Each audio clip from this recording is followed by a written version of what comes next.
As reported by Media Play News, doesn't specify how the company will target the viewer for these ads. Will they be individualized based on watch history or whatever the viewer is watching at the time? At this point, they know next to nothing about how the ads will work on the back end or even how they will be presented, but they are coming. Now, President of Advertising Amy Reinhard recently revealed that the company sees its efforts as emerging of the things Netflix excels in. Quote, either they have great technology or they have great entertainment, she explained at the recent Upfront for Advertisers event in New York City. Went on to say our superpower has always been the fact that we have both. Now, the exec added, when you compare us to our competitors, attention starts higher and ends much higher. And even more impressive, members pay as much attention to mid-roll ads as they do to shows and movies themselves. That is not true. Completely not true. Because I'll even catch myself flicking through my phone when I'm watching something I want to see, but if it goes to an ad, I ain't watching. I do too, but I think there's one of them that we've got the ad level on. We didn't do the no ad level, and when you're watching it, it's the same ad over and over again. And, buddy, it'll get stuck in your head quick. And that can be effective. Can also upset you. Now, Reinhard revealed ad-supported tier subscribers watch an average of 41 hours of Netflix per month, which worked out equates to roughly 3 hours of ads per month for those users. So Netflix has not yet given an official date for the change to be implemented. But that would be like, okay, so we're a free platform. That's right. And we have plenty of advertisers. Yep. But we know we don't charge you a dime, though. Yeah, but if we win and we charged just random number of $3 a month out there, I think there would be an expectation. Yeah, and there would be a contingent of people that would be like, why are we paying $3 a month if you guys are still talking about sponsors? That's right. So I guess Netflix. No, that's what you're saying. Netflix is so established they can get away with whatever they want. I would think so, yeah. And when you got stuff like the NFL. That is Trash, presented by Bud Light. We're going to finish, and I'm going to ask Lance, big deal or not. Tyler, if you could get the Travis Hunter video ready there. It is our Bojangles Tender Moment of the day. From sweet to heat, Bojangles has 7 sauces that will add a little extra flavor to every bite. Nothing pairs better with sauces than the hand-breaded tenders at Bojangles. So if you're looking for sweet, try honey mustard. If you want to add some tang, try barbecue. If you're looking for some heat, creamy buffalo or peach honey pepper. If you're craving smooth and creamy, house-made ranch, jalapeno ranch, classic Bo sauce, they are ready and waiting. So head to Bojangles and order some hand-breaded tenders with your favorite sauce today. It's Bo time. This leaked out. Duff Kleiman, who covers the NFL, I think. Sometimes I think he's a parody account, but this is not parody video. This is from Jags training camp of Travis Hunter running routes. Lance, you tell me, too big of a deal made of this or not? People are like, boy, his route running is awful. He does stumble on the first one we showed. This one, he kind of rounds it off, but he still makes the catch. Stumbles on this one and creates an incomplete pass. Oh, that was a terrible pass, but yeah, the route was not crisp. Yeah, and not crisp on that one. Stumbles there, and people are like, this guy can't run NFL routes. Are we making too big of a deal of this? Is it more his inability to run the precise route? Is it lack of or loss of balance because he doesn't have the proper cleat on? I don't know. A lot of people are like, the guy is a rookie in his first camp. Let's give him a break. And he's played both positions in college football. Maybe he's got to learn a little bit. Well, I think why this is such a story is not only is it your reigning Heisman Trophy winner, but I think people are trying to figure out, like, what kind of a balance is he going to get on reps for offense to defense? And so if he was just a wide receiver, I don't think this would be as big of a deal, if that makes sense. Well, yeah, because you look at this and you're like, oh, he's going to play way more defensive back than wide receiver. Well, no, I mean, if he was just a wide receiver, I think if you really broke it down, I just don't know if this would even be brought to our attention if he was just a wide receiver. I see what you're saying on that, yeah. So that's Travis Hunter, his first I'm not concerned. Camp. Yeah. I'm maybe see him in a game before I start to press the panic button there. All right, that is going to do it. We greatly appreciate you watching. Give us a thumbs up if you can on YouTube. That helps us a lot. Share our show when you can. And those of you that can get us on demand, Apple, Spotify, iHeart, Google Podcasts, wherever you get us, it helps us a ton when you like, follow, subscribe, and turn on your automatic downloads. So please do that. Turn on your automatic downloads. Thank you for joining us. We'll be back with you 9 o'clock tomorrow. Have yourself a great afternoon. We'll see you on the next round tomorrow.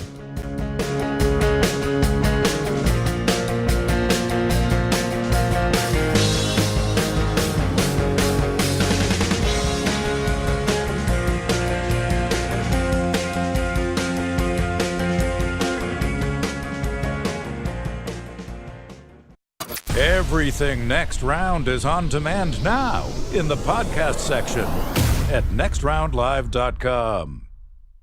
Since you listened to my last message so well and got rid of those cargo shorts and stained t-shirts, it's time to replace them with Rhoback. Go to Rhoback.com and click on the refreshed collection to find all that you need for an EG-approved wardrobe. It includes pieces that will have you ready to hit the golf course after a busy day of meetings or comfy favorites for travel and working from home. Get 20% off using code TNR20. See, I'm saving you some money. Take the next round anywhere you go with official Next Round gear. Buy yours today at nextround.store. Jim Dunaway, Lance Taylor, Ryan Brown. Live from the Birmingham Racecourse Casino Studios, the Next Round, presented by Bud Light, is on now. All right, a new show. Dunaway continuing his vacation. He'll be back with us Tuesday after Memorial Day. He is Lance Taylor. I'm Ryan Brown. Tim Melton is here. Tyler in for Scott, who his daughter is graduating high school this week. So Scott off this week. We got a lot to get to today. Taylor Korn handling our social media at Next Round Live. Please make sure you follow us at Next Round Live. We greatly appreciate that. And Emily Grace McWhorter, who you heard in the previous break telling you to get rid of those cargo shorts, is with us here today as well. Actually, she's headed over to Nick's Kids today, if I heard correctly on her schedule. Nick's Kids golf tournament, so Coach Sabin and some other celebrities over there. Oh, wow. So is she playing? Is she doing interviews? I do not think she's playing. I do believe she will bring us some interviews from that. So Okay. Yeah. I don't even know who all is there. I know Coach Sabin obviously is there. Yeah, I remember it's his charity there. I remember one of the first times he did that. I think it was in Mobile. You remember former co-host Brian Straw? I do remember Brian Straw. Asked, and I don't even remember what the question was, but it was early on. It was either after Saban's first, I guess it was after the first season, and they were doing that, I think, in Mobile. They used to travel around. They do it at different locations. They did like a Crimson Caravan at one point. Okay. I bet that's what that was. Well, it was in the form of a golf tournament because I remember Brian Straw asked him something before he was ever doing anything with us on Jocks, and Jeff Puritan got so pissed off. And I just remember every time I'd run into Puritan, I can't believe you're doing a show with that guy. And I don't even know what he asked. I mean, Straw talked a little bit about it on the show, but something pissed off the whole staff. Doing a show like that. Yeah. Can't believe you're trying to make a living. And now Puritan's a big athletic director. Actually, no, he left. Oh, did he leave? You know that? Yeah, I did not know he that. He left Arkansas State. He now works with Learfield. Was he enough of this? Maybe so. Maybe he's like, boy, it's college athletics thing. Learfield Communications, which is the rights holder for Alabama and a number of other schools. You think the women's tennis coach kept knocking on the door? Hey, what is up? Yeah. You know, I asked you to rent that van for the big home and home with Southwest Arkansas State. He's handling the SEC for Learfield, so that's what he's doing. Okay. Yeah. We got a lot of college football to get to. In fact, we're going to start with perhaps the end of an era in college football. You mentioned Nick Saban. His name is in the news today in college sports overall. We'll discuss some of that. Clay Travis with us a little bit later on. As always, we appreciate you joining us wherever you join us. Please give us a thumbs up if you've got us on YouTube right now. Share us, please, on social media, Facebook or X if you're watching any of those places. We greatly appreciate you doing that. I think I've transitioned into calling it X now. I noticed that the last 2 days, Milton. There's a little bit of a curve there to get used to that. No, I've been calling it Twitter, but I think I've started calling it X now. It's tough. Like when I read a lot of the trash that Tyler will print, it says on X, but I purposely say Twitter still. Right. Because I don't understand why they changed that. Yeah. So you're like thumb at Elon Musk. You're not going to do that. Give him the finger and call it. You're calling it still Twitter. Well, Elon. I mean, if somebody sold YouTube, would you change the name? It just depends on if the name were better. I cannot imagine having a better name than YouTube. Yeah. Like, that's the weird thing is once something is named, you're like, I don't think they could have named it any better. But I think Twitter was stupid, but with the little bird and everything, I thought it ended up fitting. Yeah. See, I don't think Elon really cared about generating profit off of Twitter, so he just changed it to something that he's obsessed with. That's right. Which is the name X. Yeah. So. I mean, the logo, actually, the X logo looks better than the bird logo. It's like more, to me anyway. I don't know if the name's better, but the logo's better. Yeah, I just thought movie called Chef. Have you ever seen it? Jon Favreau? Jon Favreau, yeah. Very, very, very good movie. It is. But when he starts using the Twitter and he sends it out and it's got that little, made the little, Yeah. That's really good. Thank you very Yeah, I much, thought Milton. that was a really, really good fit for that movie, and I was like, oh, okay, Twitter really makes sense now. What's Yeah. the noise for X, by the way? Is there one? Or okay, that's Yeah. awful. Is there We really? just made our No, point. there is not. I have no earthly idea. I never have the one thing I never did, like where was I the other day? Oh, it was my daughter's elementary school graduation. And a phone rang during the graduation. And I'm like, boy, you just never, that used to happen occasionally in church and places like that, but you never hear it anymore because most people have their phone on silent. And I really thought my phone never comes off silent. Since our man David Wall stopped working Yeah, I up know, here. ever. That thing used to. It was a loud ring. Bose did early on. Did Yeah. you notice that? I Same guess- ring, too. Did we shame him out of it? He Maybe, finally turned it off. maybe. My phone never comes off silent. Ever, ever, ever. Pretty much same here. Yeah, I think it's just when you're on air, especially. Well, yeah. It's like habit where it's It always needs to be on is, silent. yeah. Yeah, I mean, there's maybe, on the rare occasion, like there is a super important call, but I can't even think of when I've got one of those. You know? Yeah, I'll put on the little, I guess the ding. I guess nobody calls, so you will get a ding for a text. I'll put that on sometimes during the day after the show, but not a lot. Yeah. Can you do just the text notification and not the call notification? I think you can. Oh, yeah. really? I That's think, I interesting. think you can. I might have some interest in that. I will see. I don't know. I mentioned college football era might be dying. Pat Forde today, Sports Illustrated, reports that, and we brought this up the other day and we kind of blew it off. It sounds a little more ominous in Pat's story, though. Southern Cal and Notre Dame play this year, and that is the end of the contract. And there is no new contract right now. And Pat reports that the two sides do not see the same value in the rivalry. That Notre Dame likes the rivalry because it gives Notre Dame a good national game. It allows them to get to L.A. some, where they've got a fan base there, and it helps their recruiting. Notre Dame controls their schedule in a way that Southern Cal doesn't. Southern Cal now views this game as, man, we are traveling a lot for the Big Ten schedule already.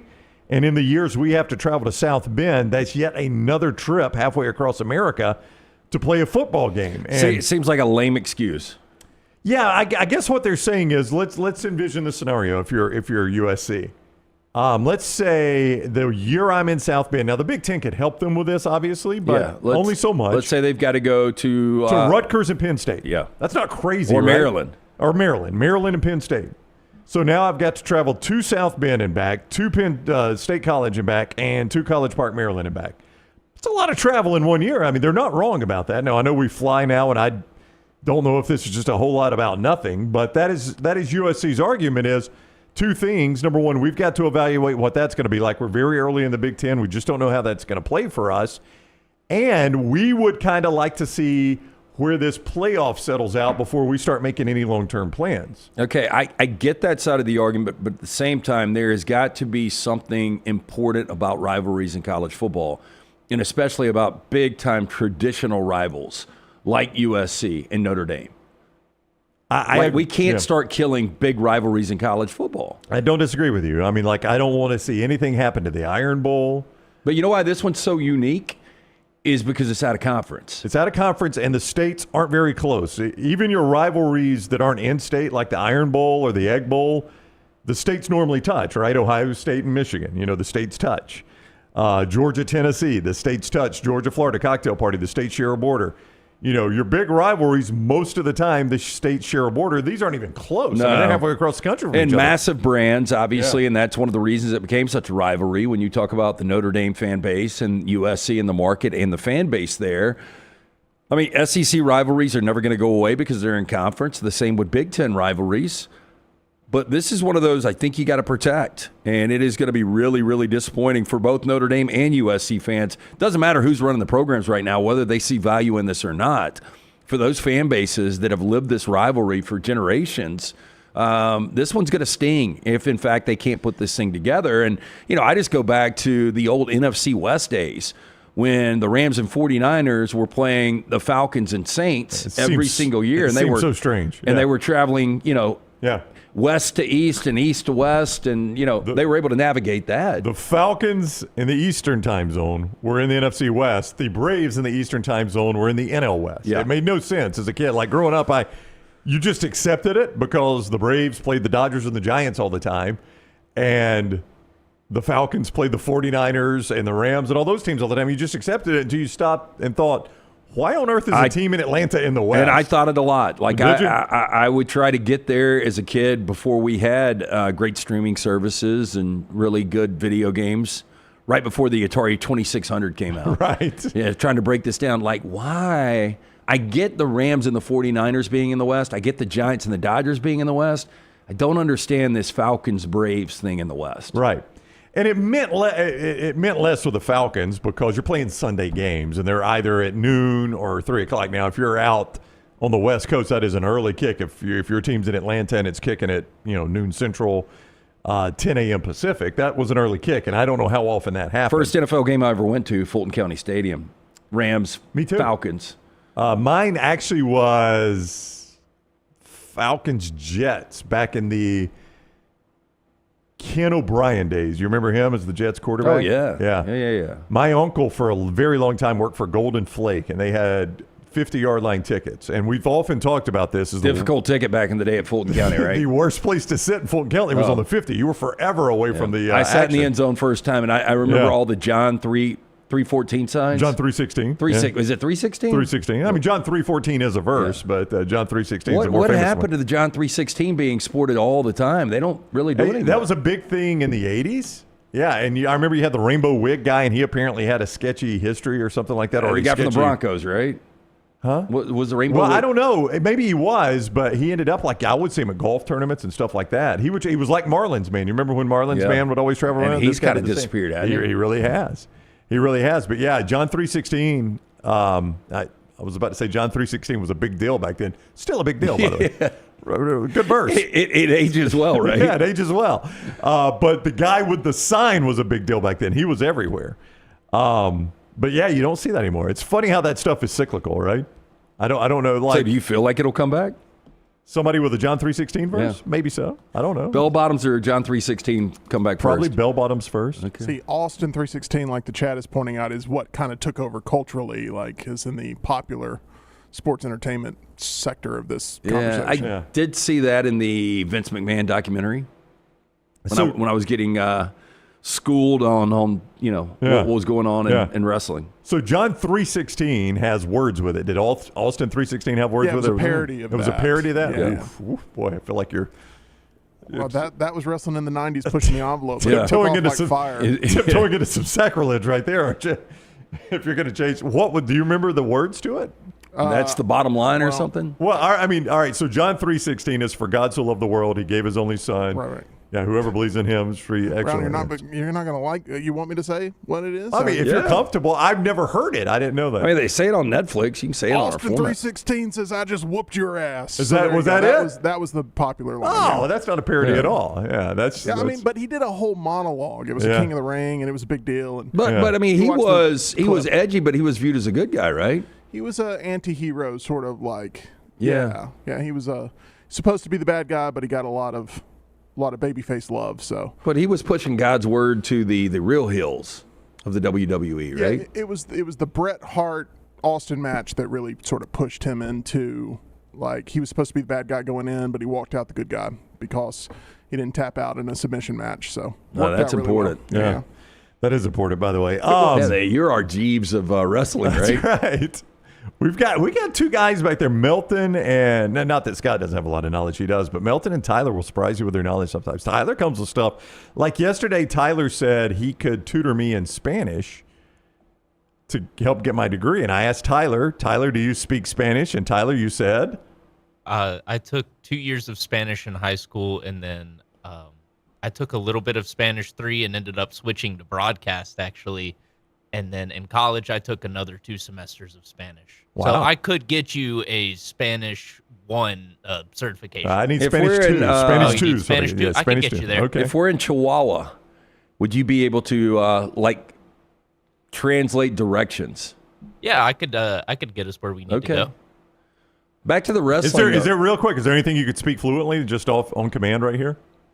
I'm not fluent. Oh, okay. No, Is ask there us to anything go to the you'd like me movies to say? today and that you're really excited about the popcorn.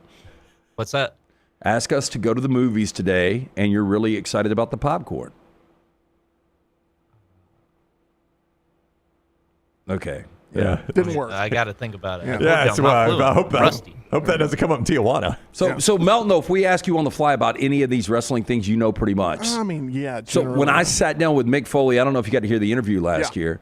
It was very good. Okay, so my Hell in the Cell questions, things like that, were somewhat accurate enough that Absolutely. it seemed like I knew what I was talking about. Oh, 100% you had done your homework. Yeah. Okay, good. One of the most iconic matches, if not the most iconic match in the history of wrestling, was Undertaker and Mick Foley, Hell in the Cell. Wow. Yeah. They just did a documentary of it on Vice that's really good, and it's available for free on YouTube as well. But don't watch them, watch us. There you go, bro. There you go. Thank you very much.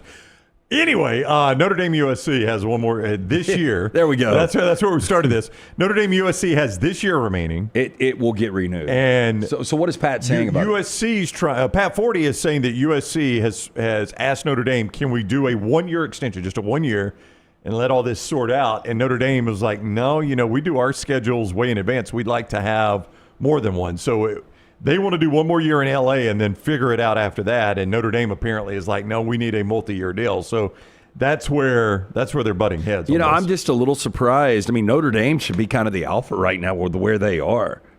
I mean, Notre Dame is the much better program right now than USC. Yeah, I agree. So what are you saying? You think they ought to be able to? Well, I mean, they don't dictate? need. Well, I think that they should dictate a little bit more than USC is able to dictate right now. Yeah. USC, and let me give you some reaction here. Nicholas says USC made this choice by joining the Big Ten. Yellow Cake says, did they not choose to be in the Big Ten? As we talk about, difficult travel for them. Jace says it's almost like coast-to-coast realignment really wasn't worth it. Right. It's almost like USC's in the Big Ten now, and they've got a woman athletics director. Oh, they do. Both have both those things. I'm just saying things have changed a lot with USC, and now they're talking about not playing Notre Dame each and every year. Nicholas says they've been playing since Knute Rockne. In fact, since 1941, I think the only games Pat pointed out that have been missed were due to World War II and when Notre Dame played an ACC schedule during COVID and the Pac-12 didn't play. That's the only time they've ever missed playing. So this has been a long-standing college football rivalry. And part of me like... Yeah, I mean, what does it mean to you?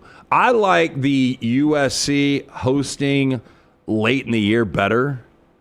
And maybe it's just because I'm so used to seeing these drab, dark, misty, sun never shines games in South Bend. Right. But then when they come out there, coming out of the cold into the Southern California sunshine, that's the game I like better than USC in October going to South Bend. Yeah.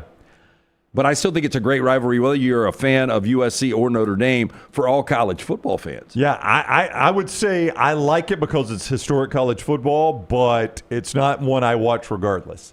In other words, it's got to mean something for me to watch it. I'm not going to watch it if both teams are 5-5 or whatever they are. Okay, but stack it right now really with great rivalries in college football. Alabama, Auburn, and better. And Michigan, Ohio State, definitely better. Definitely better. Both those are better. But then I have to pause after that. I really do. Auburn, Georgia is a great long rivalry, but it's been so one-sided of late. Georgia has dominated it. Georgia, Florida is a long rivalry, but Georgia has dominated that one. Alabama, Tennessee is close to us. Yeah, but Alabama, until the last 3 years, had absolutely dominated it. I mean, Oregon, Washington is a bit of a Johnny-come-lately. Yeah. It's had some meaningful games, but it's not one that I'm just... So let me ask you, Texas A&M did not. Well, Texas Oklahoma's better. Yeah, okay, I'll give you that. So there's three. But I was going to say, and then Army Navy. I think it's a little polarizing on. I think everybody respects it, but it's a little polarizing on how big that game actually is. Very big last year, but year in year out, really, there's no significance to that game outside of what these individuals do for our country. Army Navy is a rivalry we can all get behind because of our affinity for the military and those that are so brave to serve in it. Yep. And it does represent a lot of America, but if Army Navy was week 10, you wouldn't watch it. No. I mean, that's what it boils down to. Is so you watch it because it's a standalone game. You would put that behind it, but you would say that USC, so you've given me three legits that would be in front with 100%. Alabama, Auburn, with Michigan, Ohio State, and then with Oklahoma and Texas, but it's going to be a top five rivalry I don't in disagree college with you. football. Yeah, I don't disagree. I just don't think that we can just throw those to the side. Yeah, but as Nicholas points out, Florida State and Miami used to be the biggest rivalry in the game. So those things can die, Not that Florida State and Miami don't play each other, but they just fell off to the point that rivalry didn't matter anymore. No, look, it can go away, but I'm telling you what is exclusive and unique about this is the fact that you've got a Big Ten and you've got an independent that are across the country and they're playing each other every single year, and it's very significant. And outside of conference rivals, I don't know if that one goes away if you're going to get this again. Yeah, you don't know. So done after this year, USC is asking for a 1-year extension for the game in L.A. next year, and Notre Dame is countering back saying we want a long-term deal. I'm like you. They'll find some common ground somewhere. But the one thing I hate about this is there are so many people out there lined up to take anything that happens and say, see, college football's dying. College football's dying. And if this happens, if they don't get a deal, that'll just fuel that fire of college football's dying. College football's dying.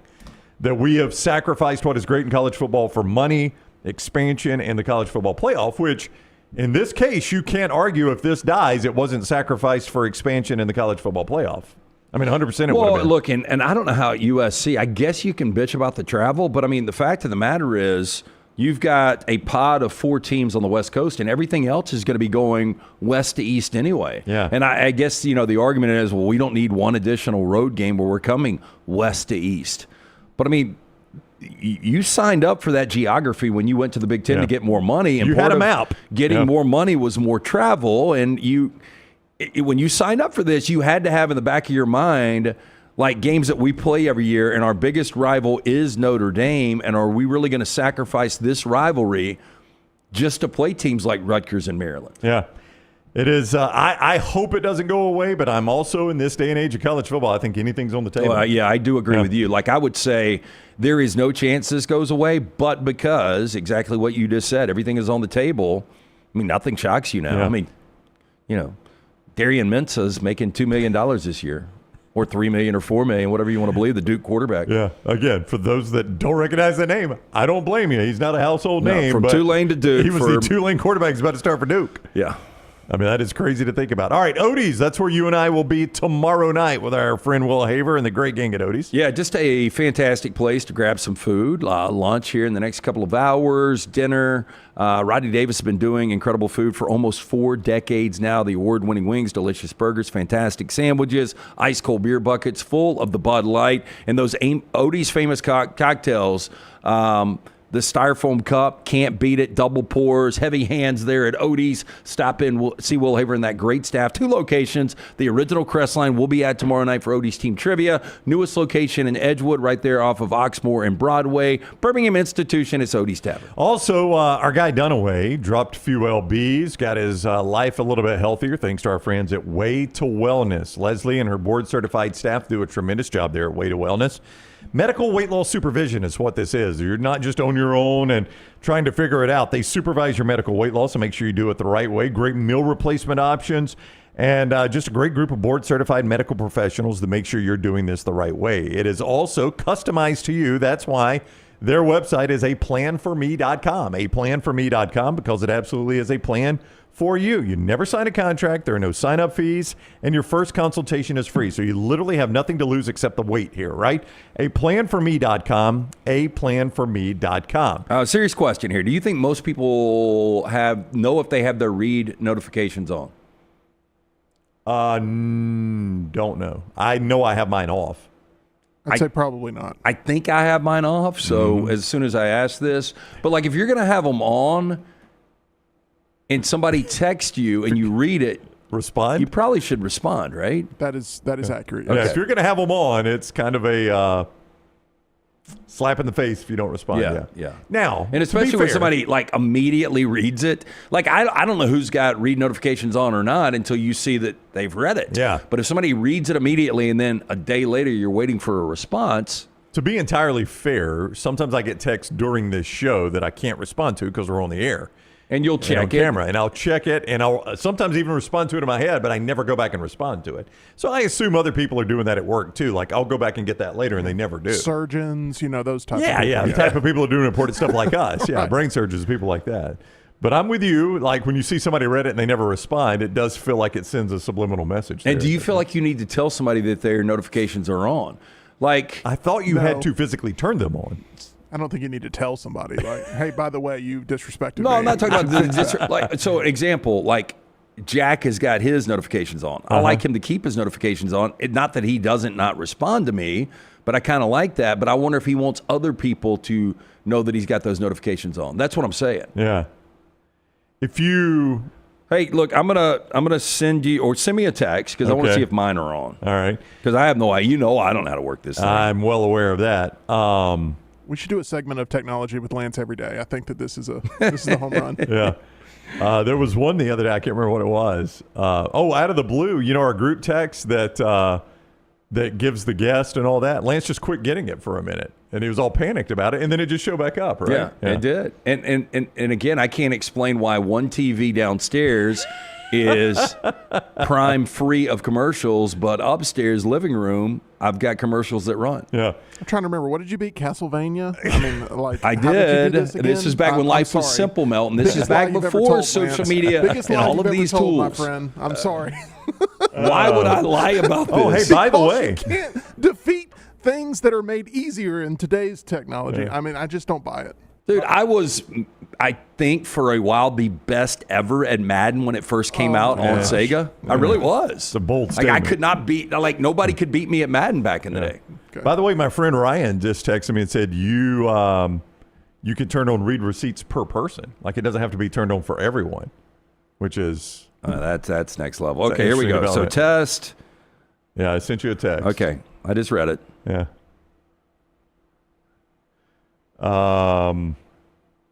You do not have read receipts Okay, on good. your safe. Good. Coming up, if you're listening to us live in just mere moments, we'll have it on the bottom right screen here. The SEC baseball tournament starts. This, just down the road from us, will be one of the greatest collections of baseball teams we've ever seen in one spot, honestly. When you look at the national rankings and where the SEC's teams are in the national rankings. I don't even know how they and they're- format they're- this anymore. They're You remember- all here. This is going to be one of the greatest collections of talent. It's a very easy format, actually. Okay, now It with is now Texas, single Oklahoma, elimination. yeah, and that's the way it should be. Everybody plays, which didn't used to be the case, and it's single elimination now, which all the schools are very happy to hear. Do you think we get a decent contingent of Oklahoma and Texas fans that come in town? Where are Oklahoma and Texas right now? Well, Oklahoma is the 12th seed, so they don't have a very good team, and they play today, so I'm going to say no to that one. Texas does not play no matter what happens until Thursday.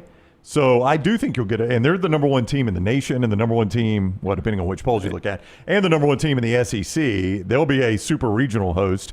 So I would imagine Texas probably travels okay to this. First chance ever So comes. 6 in the top 10, 7, 8, 9, 10.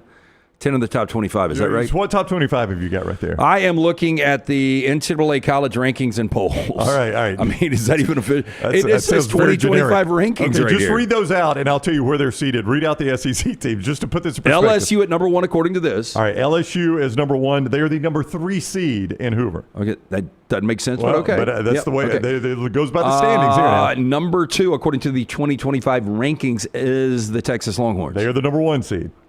Okay. Number 5 here is Arkansas. They are the number 2 seed. So you got 3 of the top 5 teams. Number 8, the Auburn Tigers. The Auburn Tigers, they don't even get the double bye, Lance. They are the number 6 seed. Number 8 in the country, number 6 in Hoover. Boy, that is tough. It's Number crazy. 9 is Vanderbilt. Vanderbilt is they're number 9 in that poll. They're number 4. They're the 4th seed in Hoover. Number 10 is Georgia. The Georgia Bulldogs are the 5 seed. Listen how crazy this is. 15 is Florida. The Florida Gators, Lance, they play today. They are playing day 1 as the number 10 seed. What'd you say? They're number 15 Number in that poll? 15 nationally, Right. according to the 2025 rankings. Number 17, Ole Miss. The Ole Miss Rebels in number 17 are the 7 seed. Number 21 is Tennessee, according to this poll. The 8 seed. And then finally, Alabama at 23. The 9 seed, who's about to play against Missouri, is one of the worst teams in the country. Just missed top 25, Troy. Did not realize yeah, Troy. They had a heck of a year, no doubt. That is going on. It is single elimination, in case you wonder about it. It is so much cleaner than it used to be. You remember how you could get kind of sloppy and messy, and you never knew. I mean, it is much cleaner this way. You know, and the funny thing is, a lot of people, when you would come to Hoover, hey, we've got to save our pitching. That's right. You don't worry about that anymore. Yeah, for regionals that are coming up. And those games would go till 3 in the morning. There was always 2, 3, 4 games that would go till 3 in the morning. The brackets were really, really screwy. Didn't really know how to keep up with it. Yeah, I need to check the weather real quick because seems like a long time since we've been out there broadcasting. It has been. Because Melton, we had this great game where we like to gamble a little bit, and when they would come off the field, rolling the ball on the mound, whether it would stay on the mound or hit grass, and so we would wager on that every single inning. Yeah. Every half inning. That makes it very exciting. It was. There was occasionally, as you might imagine, some dispute as to whether it was on grass or not. I would assume so. And they had ice cream right under us. That's right. The good news for those that will be playing baseball there, though Melton told me we might have some storms tonight, as I look at the weather app here, there's no greater than a 20% chance of rain through Sunday. So that would be fantastic news that you wouldn't get any rain delays at this, because that can make it messy. So 4 games a day until you get to Saturday when you're in the semifinals. And then Sunday, the championship game. So a nice, clean bracket. You don't have to worry about loser bracket. It's one and done. Alabama plays Missouri right now. The winner of that game gets Tennessee. The Auburn Tigers will get the winner of Mississippi State and Texas A&M tomorrow in the late Do you game. feel better that you could give me the winner of the NBA Finals right now? Oh, 100%. Or who wins this tournament? 100%. Because you don't know about motivation to your point. How about this? Who wins national championship in football this year or this tournament? Actually, I think national championship in football. Well, I don't know. I'm trying to think of where I can narrow it down. I mean, who needs to win this tournament? Oh, you've got to go really, really deep to who needs to win it. Because at this point, I'm sure regionals and super regionals are pretty well set. I don't think they're going to pay a ton of attention to this tournament for that. You probably need to win it if you're not in the postseason, if you're not in the championship. Like Missouri. Alabama's playing Missouri today. Missouri has 0 shot at making it unless they win this tournament, which is not going to happen, but they would need to win this tournament. Of the top 30 Major League Baseball draft prospects, how many do you think are at this tournament? So top 30 draft prospects? Yep. I would say 15. Oh, that's 8. 8? I mean, you've almost got a third, though. Yeah, no, that is nuts. I mean, again, I'm being serious when I say this. Outside of Omaha, I'm not sure you've ever had a better collection of baseball teams in one spot than at this tournament. So that is saying a lot when you have to say only Omaha probably has a better collection of baseball teams in one place than what you'll get in. Yeah, and to let you know how good it is, Texas opened the conference schedule at 19-2, and they've lost 6 of the last 9. Yeah, they're limping into this thing. Still the 1 seed, though. That's why you said it's weird that LSU's number 1. Texas has been for a lot of the year, but they have lipped in a little bit. Jay says SEC tournament, a preview of the College World Series. Probably is right. I mean, there was one year where the SEC got 4 in, and they changed the format of the College World Series because of that. We'll see if they have the same reaction. As we go to break, a reminder, Johnston RV Center, I-65, exit 304 in Coleman, 334 in Decatur. Always online at johnstonrvcenter.com. They've got a price range for just about everybody there at Johnston RV Center. Payment slow is $129 a month.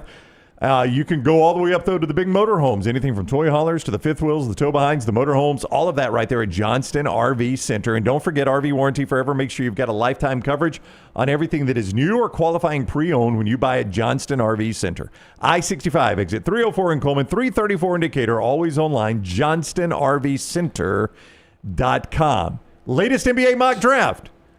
Good news for Auburn, potentially. Good news for a former Auburn player, potentially, and maybe not so great news for a former Alabama player. All of that and Clay Travis about half an hour away on the next round.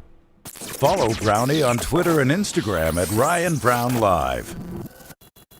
I'm attorney Alexander Shunnarah, Alabama born, Alabama raised, and ready to fight for your rights. I have one of the largest firms in Alabama, and we are here to help you get the compensation you deserve. Call me, Alabama, 323-1000. No representation is made that the quality of legal services being performed is greater than those of other lawyers. Twin Peaks is the best in the game. Here, you're in the red zone for every college rivalry and divisional matchup all season long. I mean, where else are the scenic views as good as your view of the game? Only at Twin Peaks, the #1 sports bar. Hey, let me tell you about our friends at Urology Centers of Alabama. Compassionate and comprehensive urological care with 35 physicians, 17 locations across Alabama. Their patient-centered approach to all of your urological needs. Remember, they've got that new men's health center. It is beautiful, helping men with a wide range of sensitive male issues in a comfortable environment, you can always go online, visit urology centers, alabama.com, schedule an appointment with one of their many urologists today. Hey, there's nothing worse than waking up to a plumbing problem. Don't get caught in a flooded house. Call the guys at Hemp Hill Services. Adam, Chad, and the team at Hemp Hill are the only ones I trust to fix it and fix it right the first time. Hemp Hill Services does it right and always at a fair price. For all of your plumbing, cooling, and heating needs, trust the name that Birmingham has trusted since 1954. That is Hemp Hill Services. Call now, 205-229-2090. That's 205-229-2090. You could win a Cadillac CT5 or your share of $25,000 in free play and cash at Birmingham Racecourse Casino. The more you visit, the more chances you have to win. Play the latest, most exciting games around with fun bonuses and big jackpots. You can be a winner too. Come win your share during the Cadillac CT5 and $25,000 giveaway at Birmingham Racecourse Casino. Drawings April 5th and 6th. Located off I-459, exit 31, Derby Parkway. Must be 21 or older. Must be present to win. Want more of the show? Download the app or visit nextroundlive.com for the latest podcast, The Mystery Fifth Hour, our Not For All Ages podcast, The Last Call, and the entire Double Down Media podcast family. All at nextroundlive.com and on the Next Round app. Do you need some refreshed college wear to represent your team this year? Shop Roback's Game Day collection that includes both Alabama and Auburn. From quarter zips to hoodies, Roback has it all. Get 20% off on us using code TNR20 at roback.com. Hey, Lance Taylor from the Next Round to tell you about my friends at Michelson Laser Vision, located conveniently UAB Highlands. Almost 20 years ago, I went in for the procedure. Only took 12 minutes for both eyes. When I went in, I had 20/200 vision. I was legally blind. Now I have 20/15 vision, still 19 years later. Make the call today. Schedule a hassle-free consultation, 969-8100. Dr. Mark Michelson, Dr. Jen Michelson, Michelson Laser Vision. Make sure you tell them the Next Round sent you, 969-8100 or MichelsonLaserVision.com. No matter the occasion, the Next Round store has you covered with whatever you need. Head over to nextround.store and start filling your cart up now. When you wear your gear, make sure to let us know by posting on socials, and you might just end up seeing yourself during a commercial break. Go browse now at nextround.store and place your order before the break ends. It's bow time. Tired of choosing between sweet and savory?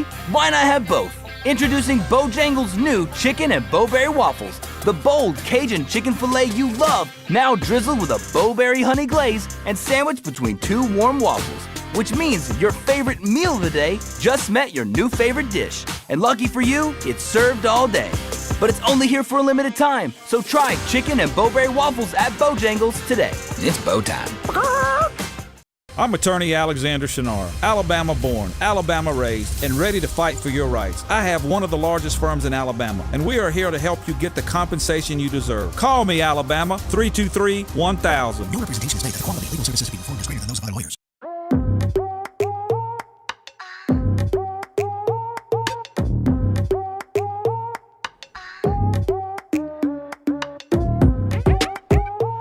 Continue on the Next Round. Again, Dunaway on vacation. He'll be back with us coming up on Tuesday. We are off for the Memorial Day holiday. So be careful as you travel out there. And we'll be back with you next Tuesday. And that's where Jim will rejoin us. We appreciate you joining us everywhere you join us. If you're on YouTube, please give us a thumbs up. And make sure you subscribe to our YouTube channel. If you're catching us on podcast, Apple, Spotify, iHeart, Google, wherever you get us on podcast, one thing that helps us a lot, you guys always ask, how can we help you? This helps us a ton. Like, follow, and subscribe wherever you get us on podcast, and turn on your automatic downloads. Make sure your phone is downloading, or your computer or whatever, downloading the show automatically. If you're like Lance, get somebody to show you how to do that. Yeah. Turn on your automatic downloads. It's actually very easy to do, and all those things help us, and we appreciate you doing that. One other thing you can do is go support our friends at Twin Peaks. Great place to go watch all the NBA playoff action starting tonight. Just because it's Tuesday and there's probably a lot of people in their cubicle, they're bored. I'm going to throw this out. The countdown to Miss Twin Peaks 2025 is on. We're already almost there? Voting for Miss Popular is officially live. All you got to do is head over to 2025 Miss MISS TwinPeaks.com. That's 2025 MissTwinPeaks.com to learn more about the contest. Cast your 5 votes for your favorite Twin Peaks girls. So this will give you something to look at in the workplace outside of those TP reports. And happy hour. No one does happy hour like Twin Peaks, whatever your preference. They've got everything from tequila cocktails, extensive bourbon category, to top-shelf spirits and cocktails, served over the ice balls, local craft beers, handcrafted whiskey cocktails, round out an adventurous drink menu, second to none. And don't forget about their 29-degree drafts. That's all going on. Find one of those great locations of Twin Peaks. Do you like the shaped ice? Like What do you mean, like an ice ball? Well, yeah, the ice ball. You drink a little of the old fashions. I like a good old fashioned, and if it's got a nice little ice ball in there, though, I went to one of my favorite restaurants, our buddies at Oak House. They've got one of the best pecan old fashions you'll ever have, and they use just the normal ice. They don't use the ball. You know so I'm fine either way. What they make down at the Landing, Maddie and Clave and all the fine folks, and you'll like this, a pineapple old fashioned. Interesting. Yeah. Never had that. When we go down to do the show on June 13th, you'll have one. Anyway, these little the ice. I saw some Godzilla ice mini Godzillas that you could make. I've never seen that one. Yeah, Tyler is a giant Godzilla fan. So Godzilla -1, best Godzilla movie. Ooh, I'd say so. Yeah, okay. Because a lot of them lean into the really sort of comic book style sort of horror. So yeah, Godzilla -1 really good. Tyler went to go see it when they re-released it in black and white. I did. Yeah. Oh, I didn't know they re-released it in black and white. Yeah. I actually went to see it. Theatrical was about a year ago. Very good. Very good movie. Jonathan Givani and gosh, I forgot the other dude's name. This is my bad, but it's ESPN. They've got out their latest NBA mock draft. Have you looked at this? I have not. Okay. Latest NBA mock draft is out. I think it hit last night. Number one. Nobody surprised the Dallas Mavericks are taking Cooper Flag, right? I mean, Nico Harrison in Dallas, they will not trade that pick, nor should they. And, that's pretty much slam dunk. Numbers 2 and 3, the Spurs and the 76ers after the lottery. Can you remind me, Lance? Hey, by the way, real quick, just because we're talking college basketball. But Sam Horn is on the mound right now at the SEC tournament. Okay. And there's a possibility he's a starting quarterback for Eli Drinkwitz. No, get out of town. That guy pitching against Alabama right now is going to start at quarterback? Well, Bo Perbia or Sam Horn, one of these two guys is going to be the guy. How about that? Isn't that crazy, though? That is crazy. So you think Sabin would want his guy out on the mound right now? Negatron. So he's the Friday starter for Missouri? Yeah. I mean, I'm assuming they're throwing their Friday starter here, right? I mean, I would think so.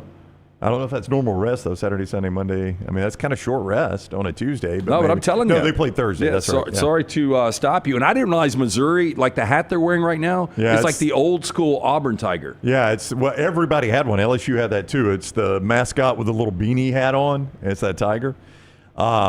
So I had no earthly idea. So Missouri's potential starting quarterbacks pitching against Alabama. Well, apparently he's not a good pitcher. They're 16 and 38, 3-27 in conference. They're one of the worst teams in America. So I don't know that he's a major league prospect. So he might want to play well for Drink there at Missouri. All right. So the NBA mock draft. So Cooper Flag, number 1. And help me remember, in the Elite Eight and was it the Elite Eight or the Final Four that Rutgers got bounced? That would be before the tournament ever evolved. And they didn't make the tournament. Again, I haven't seen this, but I'm not going to be surprised if it's Dylan Harper, Ace Bailey, 2 and 3. Dylan Harper to the Spurs, Ace Bailey to the 76ers. You mean to tell me you could potentially have picks 2 and 3 and couldn't even make the NCAA tournament? I know we've talked about this before, but just seeing it again today, it doesn't make any sense. It blows me away. How can you do that? It's like Anthony, Edwards, who, we're going to see for the T-Wolves in these Western Conference Finals. And look, if the T-Wolves win a championship, it's going to be because their best player, Anthony Edwards, and this is a guy that couldn't even get Georgia to an NCAA tournament. He was the number 1 overall pick. And he was. And when he went number 1 overall, I was like, he can score, but, man, he ain't got the intangibles. He ain't going to be that good. Yeah, were you right? I was wrong on that. Yeah. So I'm sure that Dylan Harper and Ace Bailey, because, Alabama fans will remember them earlier this year. They are really good. And it doesn't make any sense that the starting backcourt that is that good, how that doesn't equate to 25 wins and blows me away. At least going to the second weekend of the NCAA tournament. Yeah, it didn't even make the tournament. You could potentially have picks 2 and 3 with Dylan Harper and Ace Bailey. And I know people point out like Ben Simmons and LSU. Understandably, that is it's just shocking they couldn't make the NCAA tournament with Ben Simmons. But Lance, it wasn't Ben Simmons and another overall number 5 pick. You know what I'm saying? I mean, you give Anthony Edwards another overall top 5 pick, they'll make the tournament at Georgia. You give Ben Simmons that at LSU, they'll make the tournament. I don't know how Harper and Bailey played for Rutgers. I didn't watch a lot of Rutgers basketball. I saw them play against Alabama because I remember people texting me like, I had no idea this Harper guy was this good. Well, look, I don't know that they knew it was Ron Harper's son either when I was texting. Let's just go back sight unseen. If I told you Rutgers will have the second and third overall picks with Harper and Bailey, your starting backcourt go number 2 and number 3. I think Elite Eight. I would think, they might have got bounced in the Elite Eight. Yeah, I would think that this is, and if you go back to, they didn't make the Elite Eight, but Phil Martelli's St. Joe's team that was a 1 seed, and you had Jameer Nelson and Delonte West as your backcourt. And Jameer Nelson was a first-team All-American, and Delonte might have been like a third or fourth team. But that's the last time I remember a backcourt kind of like this, and that team went to the Sweet 16 at St. Joe's. Yeah, it blew me away when I saw that this morning. All right, so here's the Alabama and Auburn-related news. LeBaron Feiline came out last week and said, I'm 100% in the draft. He had left the door open in the interview with our guy that was wearing the busy sweatshirt. He had left the door open that he might return to Alabama. Now, he was very on the fence even on that. It was not like an answer that provided a ton of clarity, but he came back out and added some clarity that I am staying in the draft. I'm 100% in the draft. So Feiline, it appears, is closing his door coming back to Alabama.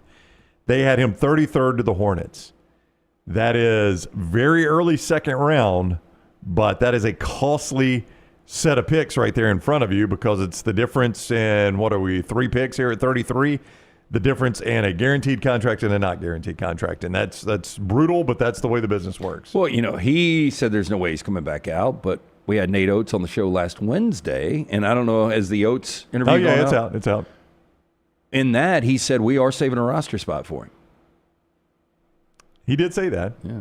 So Feiline might be – have you ever been almost 100% on something and you end up changing your mind? Oh, probably. Yeah. I mean, nothing immediately jumps to mind. But I bet it would be back in your formative years when you're 18, 19, 20 years old. Yeah. When you've got not even life decisions, when it was like, hey, I am going to Taco Casa. Yeah. And then you're like, you know what? I think I'm going to go to Burger King. No, for one semester, I was a pre-engineering major at Jacksonville State University for one semester. Yeah. One fateful semester, and realized very, very quickly I'd made a huge mistake.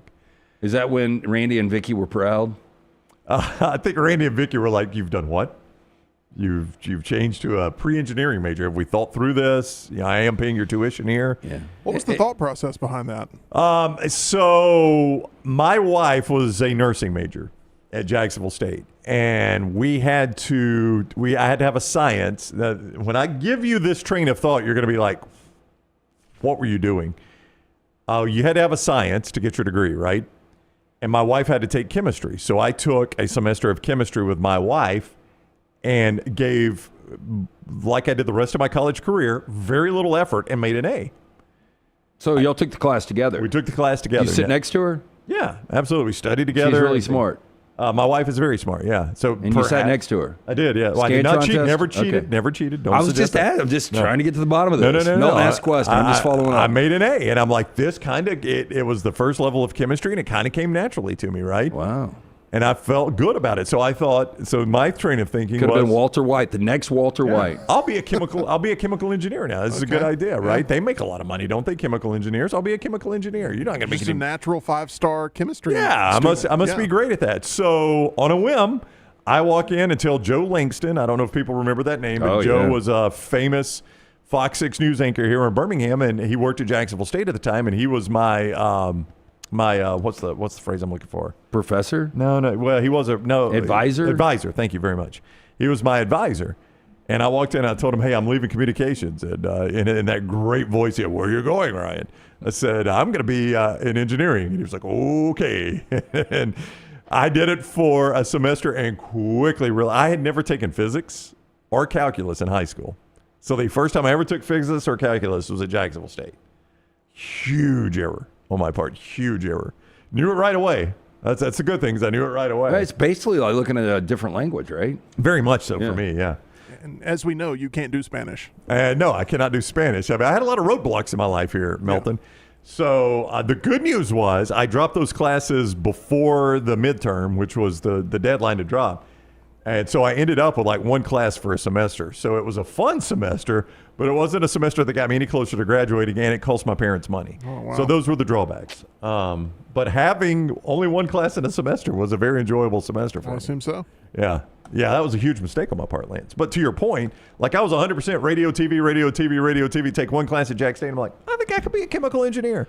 Well, so like, how hard could it really be, right? Being Changed a chemical the course engineer. of history for all of us. Maybe. But, Yes. my point is big decisions. I was going to say, I was looking here. So you were the Bobby Matthews. Who's Bobby Matthews? Baseball. He is a pitcher that won 297 games. I was looking for somebody that maybe won 299 and never got to that magical 300. Right.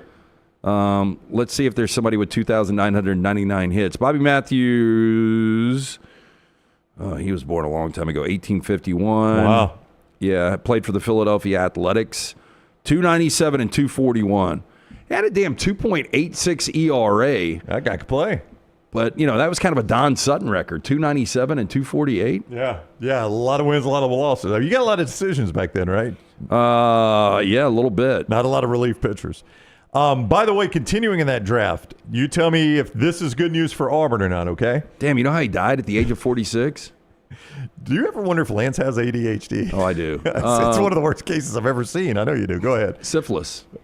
No, you don't have syphilis. You do have ADHD. No, that's how he died, is syphilis, yeah. And by the way, I'm Peaky Blinders all in now. Oh, really? You're watching Peaky Blinders? Yeah, and he saves the girl in the phrase.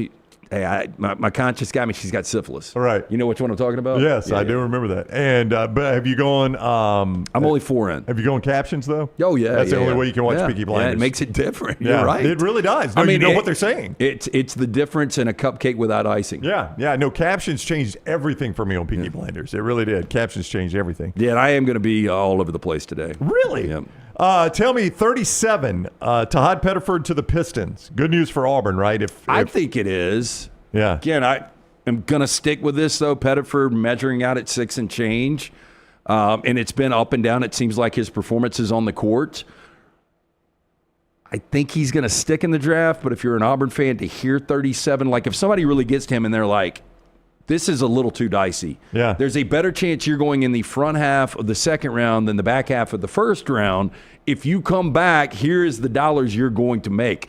I mean, if I'm the Pearls, and, Nate, back to the conversation we had with him out at Greystone last week, he felt like it's a responsibility to be really, really candid with these guys and where they're going to go. And, I think if you're Bruce and Steven, I think you tell Pettiford, hey, look, there's a good chance you're going to go in the second round. But if you come back, here's what we can give you. Yeah. Whether that's numbers $1 million, 1.5, whatever it is, that guy would be worth whatever you can pay him. But you got to start to weigh that out. Should I come back and make 7 figures and then really solidify myself as a first-round guy? Because I think if Pettiford comes back and stays healthy, I don't know how he's not a first-round guy next year. Yeah, Jonathan Cavani and Jeremy Wu did this draft, and they did it, what is today, the 20th, yesterday. So it dropped yesterday. So this is post-combine. Is the reason I point that out, Lance. That was where Pettiford, that first day in the combine, people thought, oh, my gosh, he may be going now. This is post-combine, so the feedback they're getting post-combine is Pettiford still, in their mind, is not a first-rounder, which I think if you're an Auburn fan, that's good news. Yeah. I mean, I think it's an easy sell on the other side to Tahad. Hey, look, more than likely, you're not going to be a first-round guy. Why would you not come back? Yeah. And then while it's not ideal, don't hear me say that this is ideal for Johni Broome. I actually think it's good news for Johni Broome. They have him 45th to the Bulls. He's at least getting picked in this mock draft, which at times, leading up to the combine and then during the combine, I didn't know if he'd get picked or not. I mean, if you're picked 45th, you got a shot of making the roster. 45th, you're going to be out in Vegas playing. You are going to be a priority.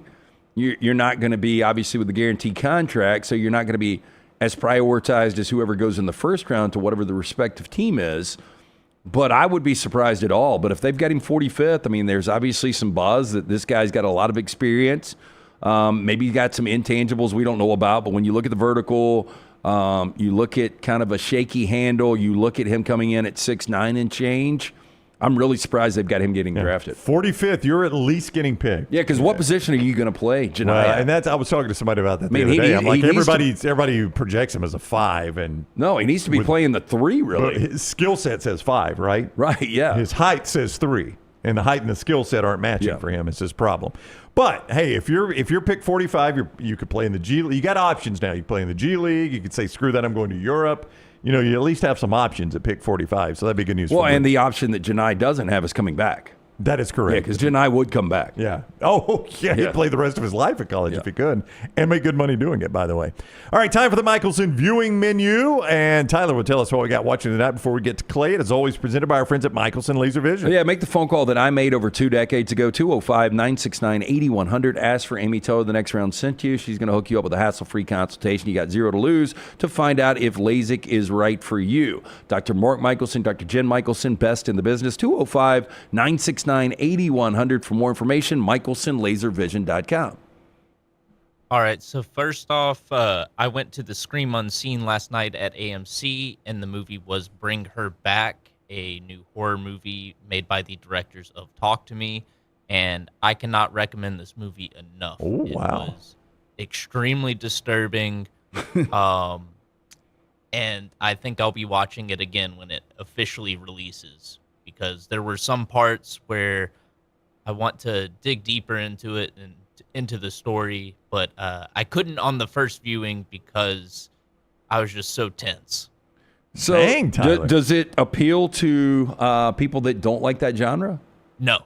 Okay. No, this is not for So the Ryan faint Brown of would not heart like or it? the squeamish. If you're not a horror junkie, then stay home. Yeah. Does not sound like my type of movie. I would have to agree. It isn't.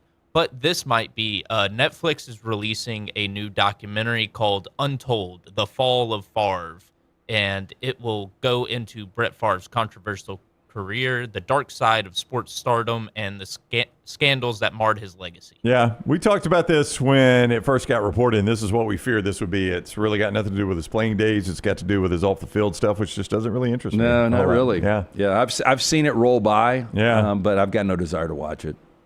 Well, you can watch one of the most rewatchable comedy movies, I'd say. One of the most quotable. It's on HBO at 6:43 p.m., and that's The Hangover. The Hangover is fantastic. That first one, I mean, laugh on top of laugh on top of laugh. Yeah, it was first one was fantastic. good. Second one was not as bad as people say.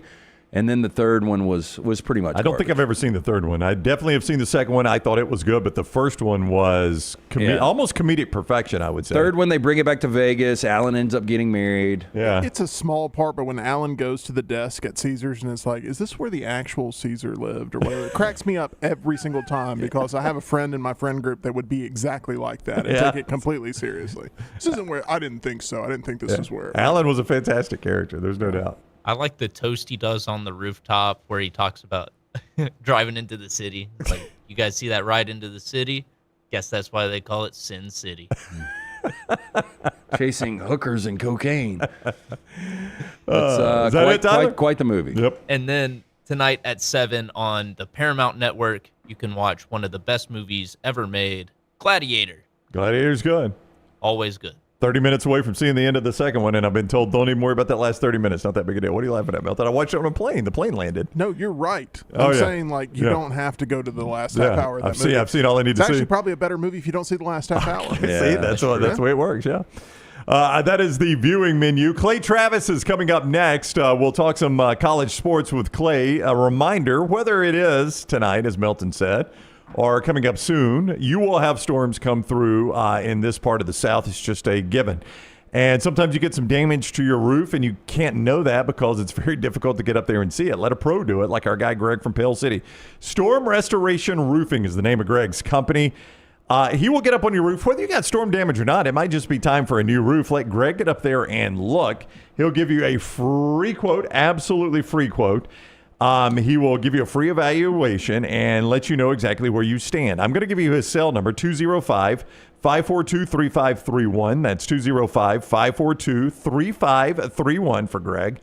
And you can get him to come out and take a look. Storm Restoration Roofing, stormrestorationroofing.com. Or our guy Greg from Pale City, 205-542-3531 for Storm Restoration Roofing. Clay Travis is next.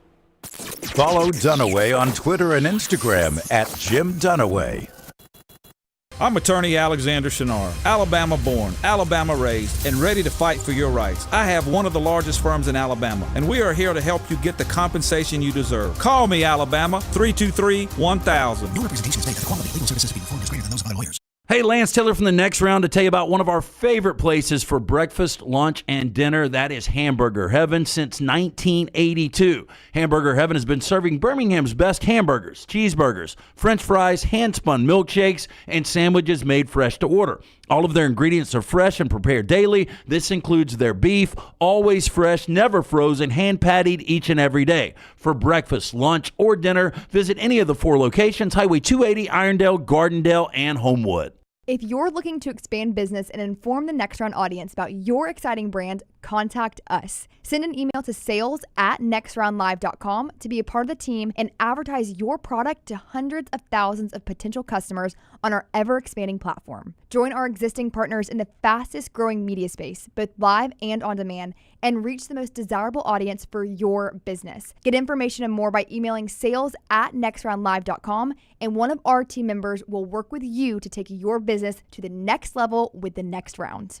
Hey, let me tell you about our friends at Urology Centers of Alabama. Compassionate and comprehensive urological care with 35 physicians, 17 locations across Alabama. Their patient-centered approach to all of your urological needs. Remember, they've got that new men's health center. It is beautiful, helping men with a wide range of sensitive male issues in a comfortable environment. You can always go online, visit urologycentersalabama.com, schedule an appointment with one of their many urologists today. Just because you've quit going to the gym, it doesn't mean that you have to quit gym altogether. Dunaway, that is. With our Next Round podcasts open 24/7, 365, you can access gym anytime you'd like. While you may have done away with your treadmill routine, our version of Dunaway is standing by, ready to get you back to your absolute best. Find all that lovely Jimmy D-led content on Spotify, Apple Podcasts, Google Podcasts, and in the podcast section of nextroundlive.com. This message is sponsored by Jimmy Crypto Inc. and Jimmy Crypto for President. Hey, there's nothing worse than waking up to a plumbing problem. Don't get caught in a flooded house. Call the guys at Hemp Hill Services. Adam, Chad, and the team at Hemp Hill are the only ones I trust to fix it and fix it right the first time. Hemp Hill Services does it right and always at a fair price. For all of your plumbing, cooling, and heating needs, trust the name that Birmingham has trusted since 1954. That is Hemp Hill Services. Call now, 205-229-2090. That's 205-229-2090. We love the moments, the memories, the magic, the championships.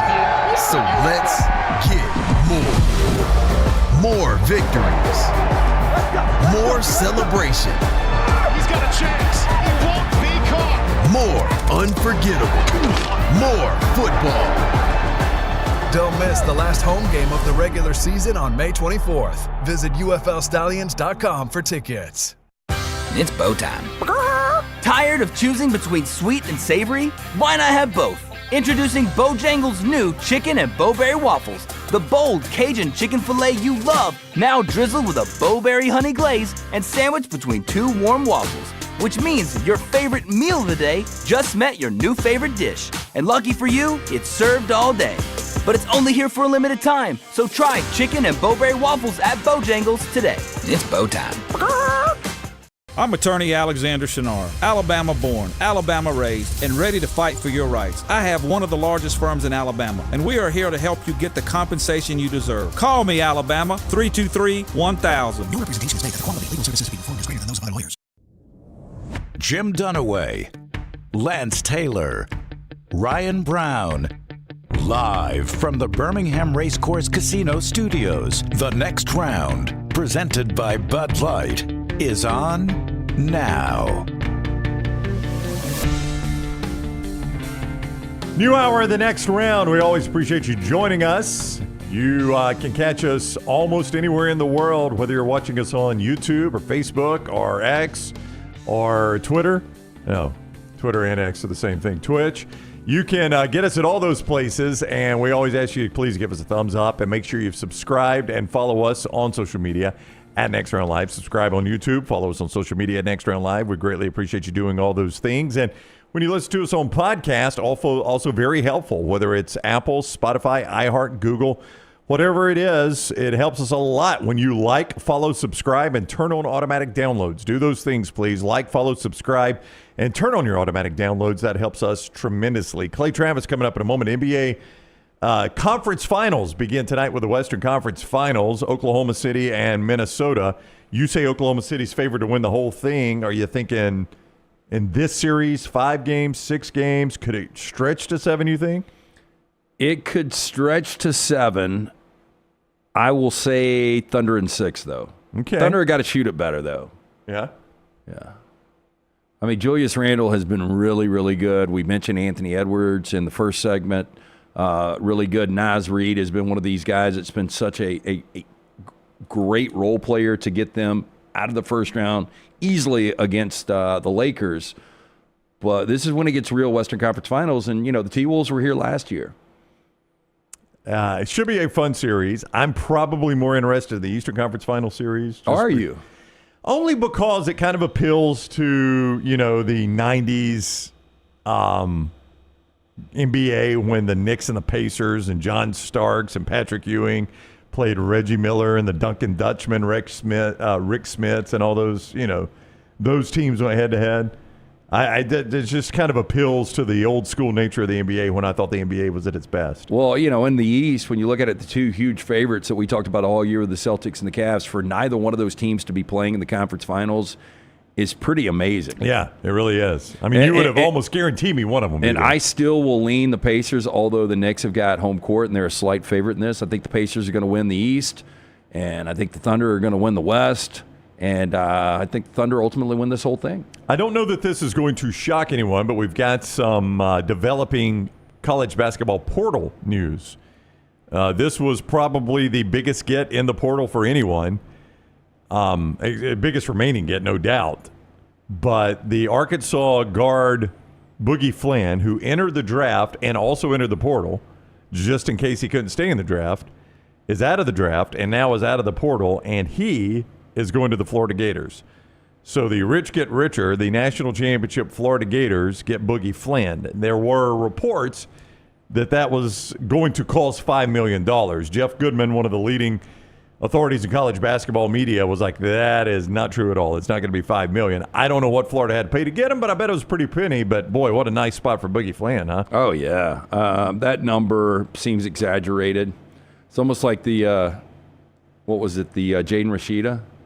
Jaden Rashada? Yeah, Jaden Rashada. What was that supposed to be, $12 million? Yeah, well, you didn't get any of it at Florida. Yeah, apparently. they just, I think they over inflate whatever that number is. Boogie Flynn, I mean, when healthy at Arkansas was really, really good. I thought that he would come and stick in the draft, but that is good for Florida. Yeah. As Goodman says, Jeff Goodman just tweeting about it, the Gators were desperate for another guard, and they got Flynn.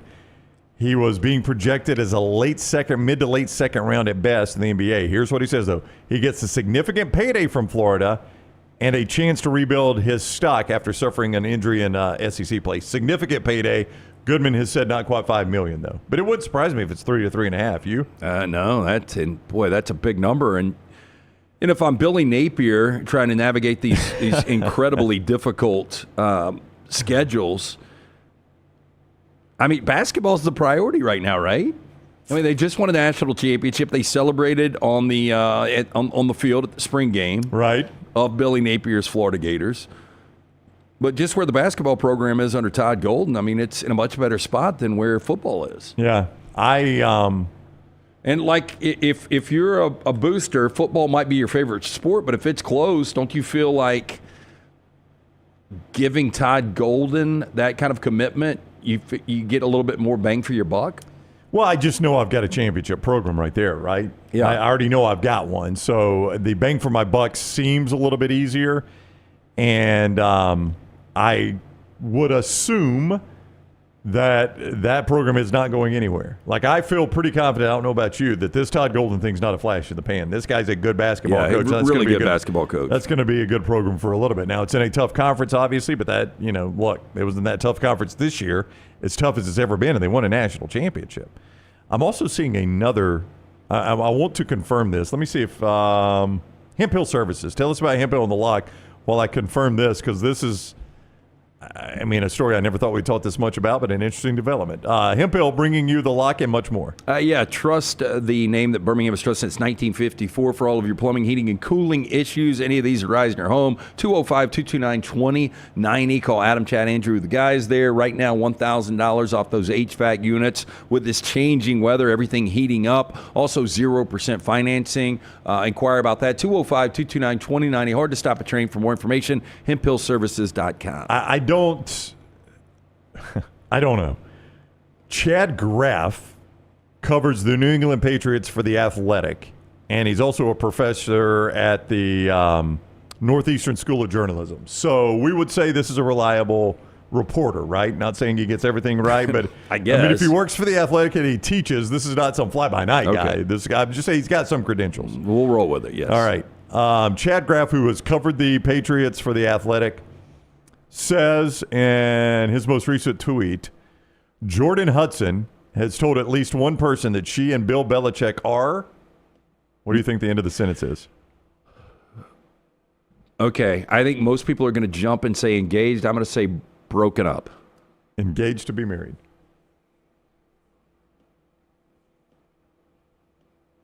That's surprising.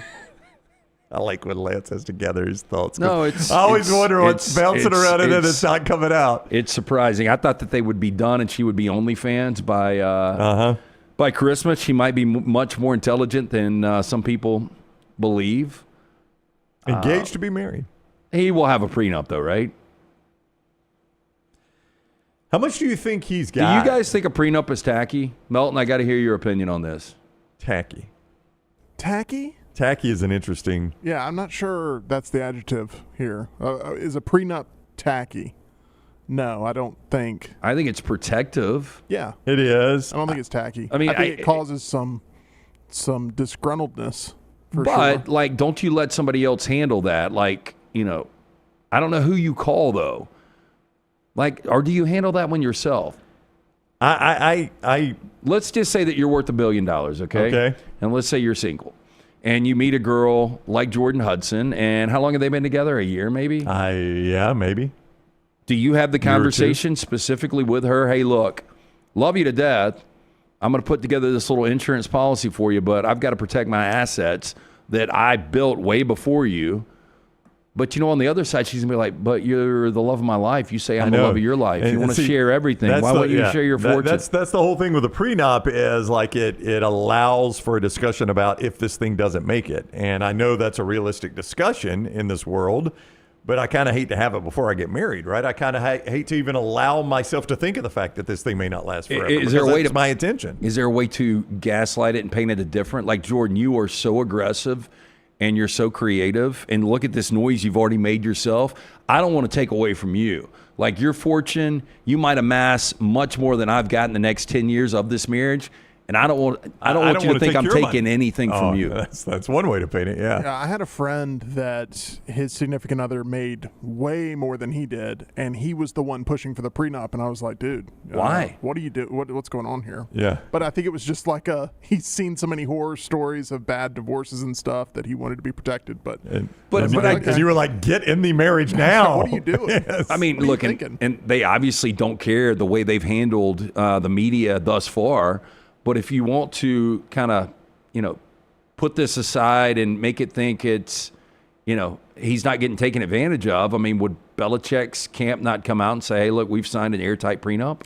I just want to reiterate, we are being robbed of the greatest Hard Knocks special you're of all right. time. I mean, it is so infuriating, every development here that happens, because all of this should be caught on camera and documented. And what would be awesome is behind the scenes, if you've got Belichick talking to his attorneys and they're like, you've got to get a prenup, and she has no idea this conversation is going down. That's right. Like, we don't care about who Gio Lopez and how he's acclimating to this North Carolina offense. I want to see what's going on with the prenup right now. Do you think he gets a prenup or has a prenup? Again, how much do you think he's worth? What do you think his net worth is? Belichick's? Yeah. I mean, $50 million. Oh, you think so? Yeah. What did he make per year? $10 million. Doesn't seem like a spender. I've seen I him was gonna dress. say, is he buying Lambos? I don't think so. Estimated net worth, Sports Illustrated has his estimated net worth of $70 million. He's not a spender. He's been doing it a long time. Yeah. So I know a guy, I'm just going to give the region. It's in the Southeast, but he recently speculated that his wife might be doing something on the side. So he did this publicly, or you're saying no. this guy's not a public figure? He's not a public figure. Through a third party. I was having this discussion a couple of weeks ago. Right. And anyway, he thinks his wife is doing something on the down low. And then once he confronts her, she doesn't admit to it, but she talks about not being happy, and she wants to get out of the marriage. And then she starts doing a little investigating on the backside of what the prenup looks like, and she finds out that she's only going to get $1 million out of this deal. And then she got happy again? Yeah, then she got happy again and started to get back, engaged in the relationship. All right. So, my point there is airtight prenups, there's not anything you can do about them. From sweet to heat, Bojangles has 7 sauces that will definitely add a little extra flavor to every bite. Nothing pairs better with the sauces than hand-breaded tenders. So if you're looking for sweet, try honey mustard or add some tang with barbecue. If you're looking for some heat, try creamy buffalo or peach honey pepper. If you're craving smooth and creamy, then our house-made ranch, jalapeno ranch, or classic Bo sauce are ready and waiting. Head to Bojangles. Order some hand-breaded tenders with your favorite sauce today. It's Bo time. Perfect guy to ask about this. Well, Clay Travis is with us now, the founder of Outkick, and at Clay Travis on social media. He's on the Shunnarah hotline, the Alexander Shunnarah Trial Attorneys hotline. What is up, Clay? How are you? I'm doing well. How are y'all? Doing fantastic. Thanks a lot. So can we talk prenups with you? Yeah, because the report, there's the Athletic, the guy that covers the Patriots for the Athletic is reporting that Jordan Hudson has told at least one person she and Bill Belichick are now engaged. And Lance brought up the idea of a prenup. I didn't think Bill Belichick had the net worth he does, reportedly $70 million. A little surprising to me.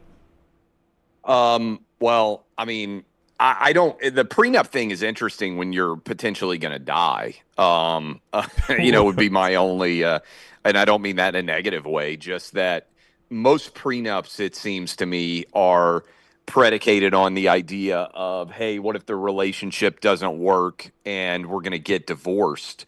Again,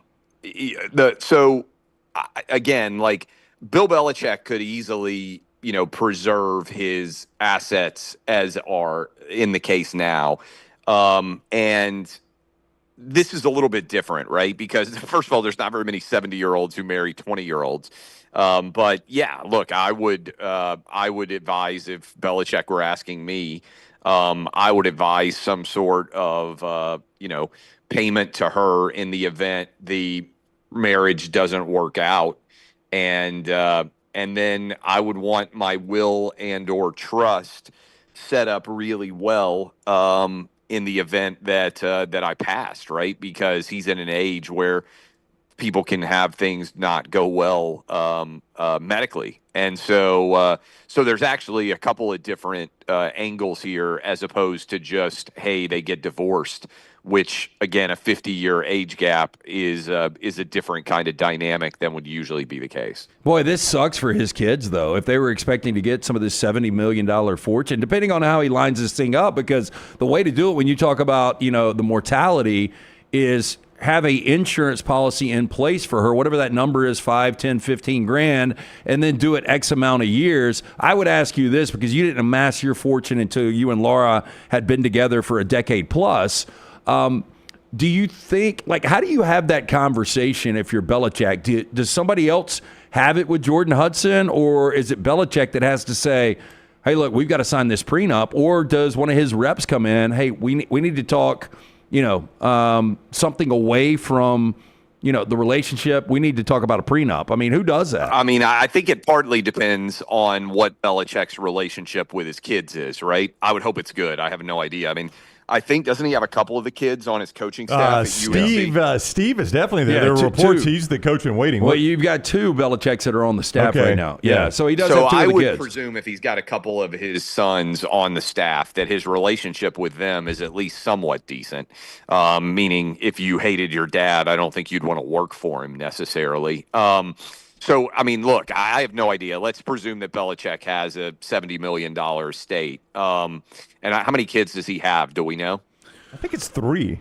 I thought he had a daughter in addition to the 2 sons, but I could be wrong. So, I mean, what I would advise him is, hey, sit down, you're going to talk with her and say, look, I'm going to leave $20 million each to each of my kids when I pass. We're putting trust in place, whatever. Or, I think the estate tax limitation is $15 million. Anyway, like there's a lot of different things that he has to consider if the estate tax is in play, right? Which it would be in theory for him if he's got a net worth like that. But in general, I would say like, hey, we're going to do 20 million, 20 million, 20 million, for each of my kids. That's their inheritance.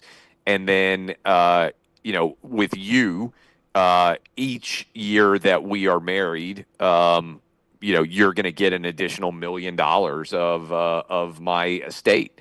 And if we stay married until I die, then you will get the remainder of the entirety of the estate. I mean, that's a reasonable, rational thing. I would sit down and talk with her. I mean, I don't know very many people who inherit $10 million or more. I mean, we're not talking about necessarily, she, if you look at the mortality tables, I mean, she's likely to be in her late 30s or early 40s when Bill Belichick would pass, which is not that old of a person. She would have a lot of money. But that would just be my thought. If I were him, he may not care. Right. I mean, some people get to the point with their families or whatever else, and everybody's fighting over over what they believe is going to be their inheritance. And that money can make everybody much less like family and much more like, sharks. And sometimes those things can overlap. So that's assuming that he still has a good relationship with his kids. It seems like there's more and more taint on Belichick as time goes by. I mean, if you go back 5 years ago, Clay, I think there were probably people out there that say Belichick may be the greatest coach of all time, like with John Wooden and Nick Sabin. And then the split from Brady, and Brady wins a championship, and Belichick kind of goes south. And now you've got this situation. I mean, when it's all said and done, and this is pure speculation, what do you think the legacy of Bill Belichick is going to be? Well, I mean, look, if Belichick had just said, I'm hanging it up when Brady left, we had an incredible run with the Patriots, I think his legacy would be far better. And I suspect that he recognizes that on some level. This North Carolina move seems odd to me.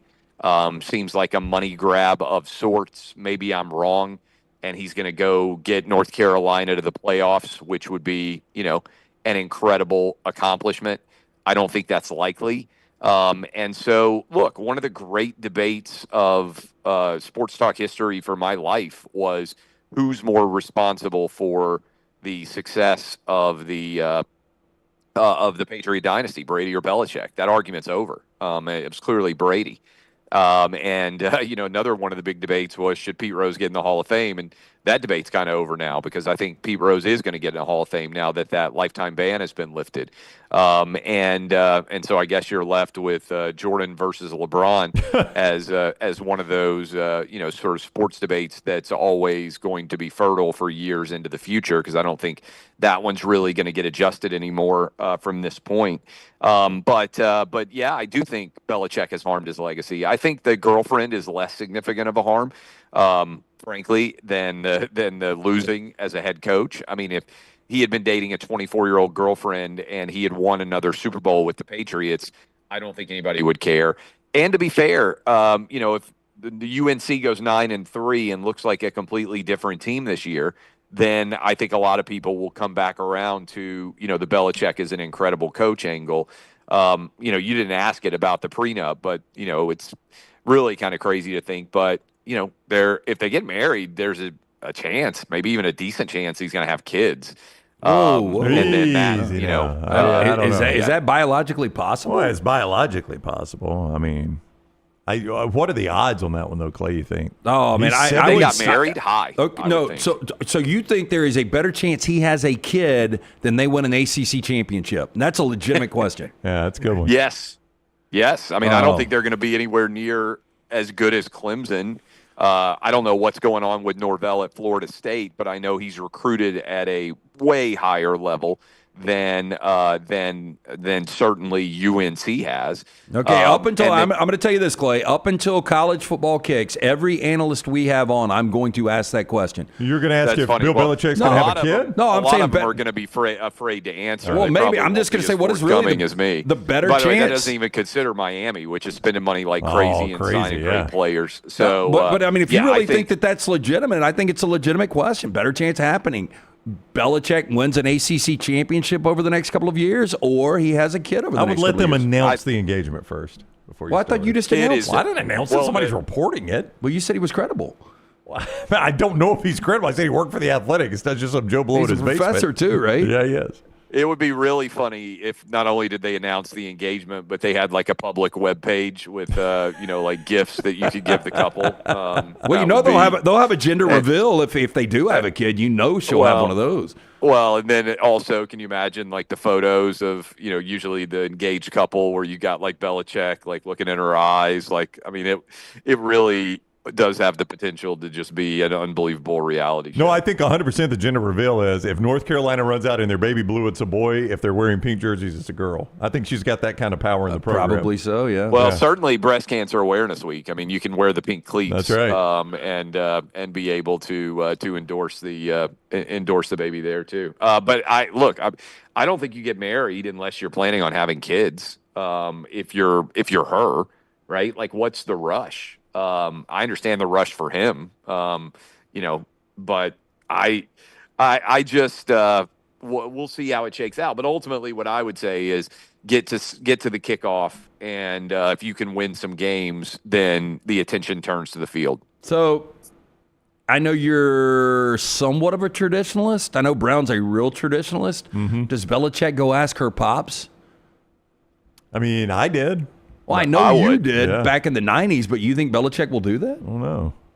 I would. I mean, I asked. I would suggest that Belichick should. Now, asking a dad who's younger than you for the hand of his daughter is, I would imagine, awkward one hell conversation. of one hell of a move. Yeah. I don't know if SNL has done this, but the guy, her dad, to my knowledge, and I don't know if her parents are still married, but they live in New England. They're in Maine. So I would imagine they were big Patriots fans.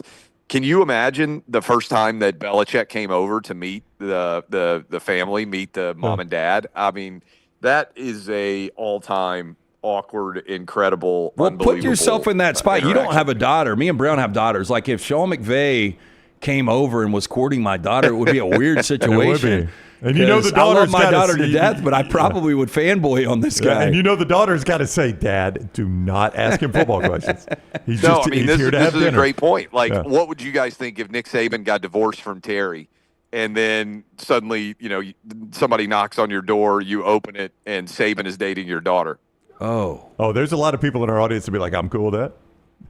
The man. I mean, the man that's gave not me. very. What is Saban? 75? Oh, it's not that much different of a scenario. The man gave me so much. I'm fine giving him my daughter. I'm not. Hey, Clay, this might sound crazy, but I brought this up when Ian and I were doing a show, and you were on it, and you might have been on this show. But I said back in the day when Sabin won, I guess it was his second year. I think that there is a percentage of Alabama fans that would let their wife sleep with Nick Saban and wouldn't have a problem with it.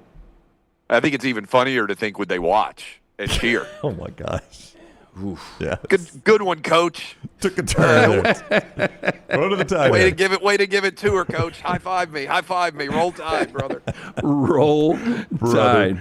It's rolling. It's rolling. That was Mike Price. Hey, speaking of weirdness, Brown, you got anything else on this one? Or did we I'm done with this. I think we hammered that one. The Sean Combs opening statements. This thing is. I've been following it pretty closely. It's crazy. So what happens, and how does this thing play out? I don't think they have proven a crime by him. Now, I think that he is a awful, based on the testimony, guy who beat his girlfriend, who treated her poorly, who engaged in all sorts of illicit behavior.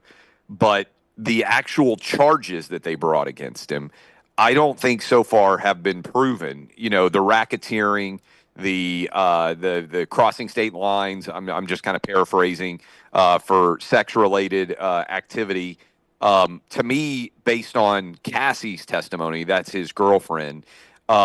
She was in a relationship with him for a decade plus. What they are going to argue is that she engaged in consensual behavior, not a behavior that is morally certainly sound, but I have not seen any evidence. Now, they're still expecting, I think, a couple of more weeks of this trial, but the allegations are salacious. But he wasn't charged with rape or sexual assault or any of the things that he may well have been guilty of based on the testimony, because I believe the video, for instance, of him beating her, I believe all that had passed for statute of limitations, so they couldn't bring those charges, which would have, I think, been a sort of an open and shut case. I don't think there would have been hardly any defense there, and so they're having to go for this larger sort of racketeering conspiracy style behavior. And I just think that's I think that's based on the evidence that I have seen presented by the state so far. I think that Diddy actually has a reasonable doubt case. And the other thing I would say is the jury is 8 dudes and 4 women. Only takes one juror to decide that they don't buy these allegations. And I would think, and the women could end up on the same place, but I would think if you're Diddy, you would prefer men on the jury pool, because I think men are more likely, not to say that they're guaranteed, certainly, but I think the men are more likely to say, well, if the relationship was this bad, why did she stay with him for 10 years? And then that makes it look like her behavior was more consensual. Now, again, I think if this were a domestic violence case, I think if this were potentially even a sexual assault case, I think there is evidence that he engaged in those behaviors that would be very difficult for him to avoid prosecution for, but because the statute of limitations. Now, let me also say this. I think this was an all-time poor decision by whoever advised him legally, because she offered him the opportunity to settle this case before she filed the civil lawsuit. And the entire criminal complaint, by and large, is just tracking the allegations that she made in the civil lawsuit. And the day after she filed the lawsuit, he paid her $20 million. If he's a billionaire, I mean, look, $20 million is a lot of money, but what is that, 2% of his overall wealth? How many people would give 2% of their overall wealth to avoid spending the rest of their life in prison? Most people. Almost everyone. And so this was a colossal miscalculation by him. I don't know if they thought, oh, she'll never file this case, she's bluffing. But whoever let this case be filed and then settled it a day later, and maybe that was his decision, it was an all-time legal miscalculation. All right, he is Clay Travis, founder of Outkick. You see him on Fox as well, at Clay Travis on social media. Clay, thank you very much for the time. Have a great week. All right, appreciate you all. Thanks a lot. All right, buddy, take care. Clay with us on the Alexander Shunnarah Trial Attorney Hotline. Alexander Shunnarah, a national firm with Southern roots, headquartered right here in Birmingham for more than 24 years. They've grown to more than 150 lawyers, supported by more than 500 dedicated team members, and they've recovered more than $2 billion, maintaining Alexander's core values of integrity, mastery, passion, and success. If you find yourself in need of a lawyer, call the Alexander Shunnarah Trial Attorneys. Great place to start is Shunnarah.com. You pay nothing unless they win your case, Shunnarah.com. When we return, we'll unveil our 40 and 40 team today. You find them on the schedule of an in-state team. Little hint there. Our next 40 and 40 team and 4 downs coming up on the next round. Call the next round now at 205-734-0923. I'm attorney Alexander Shunnarah, Alabama born, Alabama raised, and ready to fight for your rights. I have one of the largest firms in Alabama, and we are here to help you get the compensation you deserve. Call me, Alabama, 323-1000. Your representation is made that the quality of legal services being performed is greater than those of other lawyers. Hey, Hey, there's nothing worse than waking up to a plumbing problem. Don't get caught in a flooded house. Call the guys at Hemp Hill Services. Adam, Chad, and the team at Hemp Hill are the only ones I trust to fix it and fix it right the first time. Hemp Hill Services does it right and always at a fair price. For all of your plumbing, cooling, and heating needs, trust the name that Birmingham has trusted since 1954. That is Hemp Hill Services. Call now, 205-229-2090. That's 205-229-2090. Start your day online with our website, nextroundlive.com, for the latest videos, podcasts, and college football stories. It's also a great way to stream the show or shop in the Next Round store. Stay connected by visiting nextroundlive.com. There's no off-season at covercrimson.com. Sign up now and get daily shows plus behind-the-scenes intel that will keep your Alabama fandom rolling all the way up until kickoff. Follow Cover Crimson on all social platforms and sign up today at covercrimson.com. Stop by the New York Butcher Shop and pick up the finest in certified Angus prime beef steaks and burgers, premium pork chops, ribs, and all-natural chicken cut to order just for you. Their chef-prepared entrees and side dishes are the perfect dinner-to-go choice for your family and are ready to heat at home. With a great selection of fine wines and desserts, the New York Butcher Shop is your one-stop dinner shop. 2 locations to serve you, Cahaba Heights and on Highway 119 in Greystone. The New York Butcher Shop. Rare quality, well-done service. Remember the name Way to Wellness if you're battling weight loss in your life. I'm Jim Dunaway from The Next Round. There was a time I was over 216 pounds until Way to Wellness helped me lose 45 pounds, and now for over 2 years, they've helped me keep that weight off. Here's their website, aplanforme.com, aplanforme.com. That's a great name for a website because there's no cookie-cutter plan. Everything is designed specifically for you. No contract, no sign-up fees, and your first consultation is free at Way to Wellness. By now, you guys know how I feel about my fashion. However, did you know that I care about your fashion choices? Cargo shorts are out, flip-flops are only appropriate on the boat, and please throw away that stained t-shirt from college. You may be thinking, EG, that's all I own. What do I do? Here's what you do. Go to nextround.store and fill your cart with a wardrobe that is approved by me. Stock up on logo t-shirts, hoodies for football season, and hats for every day of the week. Trust me on this one and head over to nextround.store to get stocked up for this season. Twin Peaks is the best in the game. Here, you're in the red zone for every college rivalry and divisional matchup all season long. I mean, where else are the scenic views as good as your view of the game? Only at Twin Peaks, the #1 sports bar. It's bow time. Tired of choosing between sweet and savory? Why not have both? Introducing Bojangles' new chicken and bowberry waffles. The bold Cajun chicken filet you love, now drizzled with a bowberry honey glaze and sandwiched between 2 warm waffles. Which means your favorite meal of the day just met your new favorite dish. And lucky for you, it's served all day. But it's only here for a limited time, so try chicken and bowberry waffles at Bojangles today. It's bow time. I'm attorney Alexander Shunnarah, Alabama born, Alabama raised, and ready to fight for your rights. I have one of the largest firms in Alabama, and we are here to help you get the compensation you deserve. Call me, Alabama, 323-1000. Your representation state that the quality of legal services being performed is greater than those of other lawyers.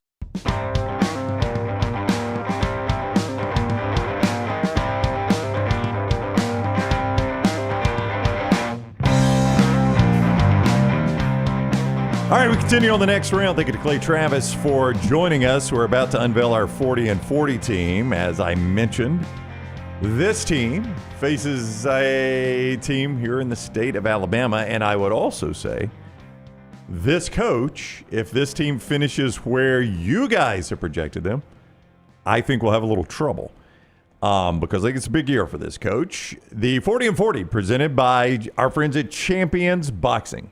Yeah, Champions Boxing, just a great place to get an incredible workout. Completely different than your normal workout. Again, I've done a lot of different things out there when it comes to working out. I've done the CrossFit, regular workouts. This can be as challenging as you want it to be. At the same time, if you want to go in and you just want to break a sweat, you can do that as well. They've got boxing for fitness and competition, all ages starting at 9 years old, 8 USA boxing certified coaches, not only in boxing, but strength and conditioning. Again, anywhere from 6-year-old kid to 70-year-old. You can train anyone looking for that workout different from throwing up weights. Come check them out. Any former athletes looking to try another sport to compete in after high school or college, this is absolutely perfect for you. No pressure to spar, but if you do, it's 100% safe and controlled. Located in Pelham, right behind the Purple Onion. For more information on Instagram at Champions Boxing AL or on Facebook at Champions Boxing AL. But make sure you tell Akash and all the great folks there, Jake, Coach Mailman, that the guys from the Next Round sent you. 44 voters this year, and you guys all turned in your top 25. We did a 40 and 40 based on that. And at number 35, here is who you picked from the Big Ten on Wisconsin. Jump around the Wisconsin Badgers. I think at number 35, Luke Fickell's in some serious trouble. Oh, look, 4 of 8 years pre-Lou Fickell with Paul Chryst, you had double-digit win seasons. You look at, before that, Gary Anderson was only there 2 years, weird tenure, but he had an 11-win season in 2 years. You go back to Brett Bielema. He had 4 double-digit win seasons, including 2 11-win seasons and a 12-win season. And now Fickell, coming in off the Cincinnati playoff berth, 7-6 and 5-7 last year. It's just not good enough. You're bringing in a new offensive coordinator in Jeff Grimes. You're bringing in a quarterback, Billy Edwards Jr. If you don't know the name, not a big deal. Played at Maryland, played at Wake Forest. He's 4-7 all-time as a starting quarterback. So you're bringing in a sub-500 quarterback. You're having to change coordinators, and you have got one of the most, if not most difficult schedule in the Big Ten this year, where you're potentially facing 9 top 40 opponents. Vegas has your win total at 5.5. This could be a disaster. When I look at the schedule, best case I think for the Badgers is 8-4. There is a path to only 3 wins. Oh, he's definitely he may not even see the end of the season if they're on their way to 3 wins. And I would think if that is the case, he won't see the end of the season. Yeah. I think it's probably 6-6, and I think Fickell is going to be one of these coaches that doesn't make it the entire year. When I look at his schedule, you're right with the 3 wins. And 2 of those come week 1 and week 2, Miami and Middle Tennessee. And past that, you would say his other win is Maryland? Yep. Yeah. So if you haven't looked at his schedule, I mentioned they play an in-state team. Obviously, it's the return trip to Bryant-Denny Stadium, a game Alabama controlled start to finish last year at Camp Randall. You would say in that game, Alabama is a 14-point favorite. Is that too rich? I would say a 21-point favorite. Okay, 14 not near rich enough. So a 3-touchdown favorite, Alabama I think they will is. be a 3-touchdown favorite in this situation. And then I think it gets worse for Maryland or for Wisconsin, because coming out of that game with Maryland, you're going to be a bye. You're going to be so beat up. Yeah. Well, it's not a bye. No, they've got a bye after Maryland. After Maryland. But I'm saying, then you go got from 4 straight Tuscaloosa that are brutal. to back to Camp Randall to take on Maryland. But you could be so beat up after that Alabama game, that could be another loss. Yeah. Like, I'm not going to be surprised if this thing is an absolute disaster before we roll into November. I haven't done work on toughest 3-game stretches or 4-game stretches, but just offhand, I am going to say this might be the toughest 4-game stretch anybody faces in the country in the middle of their schedule. At Michigan, this coming off a bye, whereas Lance just pointed out, they could be 2-2, they could be 1-3, but coming off a bye, they play at Michigan, host Iowa, host Ohio State, play at Oregon. That could easily be an 0-4 stretch. Okay, but I could flip this the other way around. Flip it for me. Show me. I could say, hey, let's start this 4-game schedule with Ohio State. Ohio State, Camp Randall, Oregon and Eugene, Washington, Camp Randall, and then you go to Bloomington to take on Indiana. And after that, you've got Illinois, who's everybody's hot, sexy pick. This schedule is absolutely brutal. And this is why it is hard to compare Luke Fickell to Brett Bielema and Gary Anderson and Brett Bielema, Gary Anderson, Paul Chryst, thank you, is because he does not get to feast on the Big Ten West anymore. He's got to play a full Big Ten schedule. And that's how you end up with Michigan, Ohio State, and Oregon on your schedule. Wisconsin fans have become conditioned to win 10 games and to be in Rose Bowl conversations, and you haven't even got close to that from 7-6 to now 5-7 in year 2. I think the number is probably going to be more in that 5-7 range. And unfortunately, I don't think Luke Fickell is going to survive this. Do you remember the point spread in Camp Randall last year for Alabama and Wisconsin? Because that seemed very high when you went 21. Yeah, it was double digits. It was 10 or 11 though, right? I mean, I'll tell you right now. All right. I mean, that just seemed. I was a little surprised when you told me 21. That is a lot right there. 21 points. But Wisconsin, team number 35, voted by you. In our 40 and 40 countdown, team number 35, and I think we both agree at number 35, that's probably a 6 or 7 win season, and that's probably the end of the line for Luke Fickell. September 13th, 2024, Alabama was 16.5-point favorite. Okay, that big, huh? Yep. Yeah. So 5 more points to play in Bryant-Denny Stadium. And I think Alabama will be better this year. I think Wisconsin will be a little worse. So, yeah, that'll be every bit of 21. Yeah. There is, we'll do 4 downs in a moment. I've done this in the right order now, Melton. I've got the 40 and 40 team out so that Lance. I've got no Wisconsin in it. I know. I did it in the right order. No, I was going to say. I do have Wisconsin in it, yeah. I was going to say I did it in the right order, but I can't think of an NFL team we could compare Wisconsin to because normally does it geographically. Packers, Wisconsin, zero comparison there. Wisconsin over the next 2 years versus Green Bay this year. Yeah. So I've done it in the right order, so we'll do 4 downs in a moment. I want to ask you this, though, real quick. There are reports, well, they're not reports, this is going to happen. Part of and we don't get into this whole NCAA house settlement thing a lot. It is such a boring topic. Oh, it really is. But there is something that has come out of it that I was unaware of, and Pete Thamel points it out today, that part of the agreement is the NCAA is giving up their rights to enforcement. In other words, they will not be the enforcement arm in college sports anymore. Well, so who is the enforcement arm? The College Sports Commission. And who heads up the College Sports Commission? A yet-to-be-named CEO.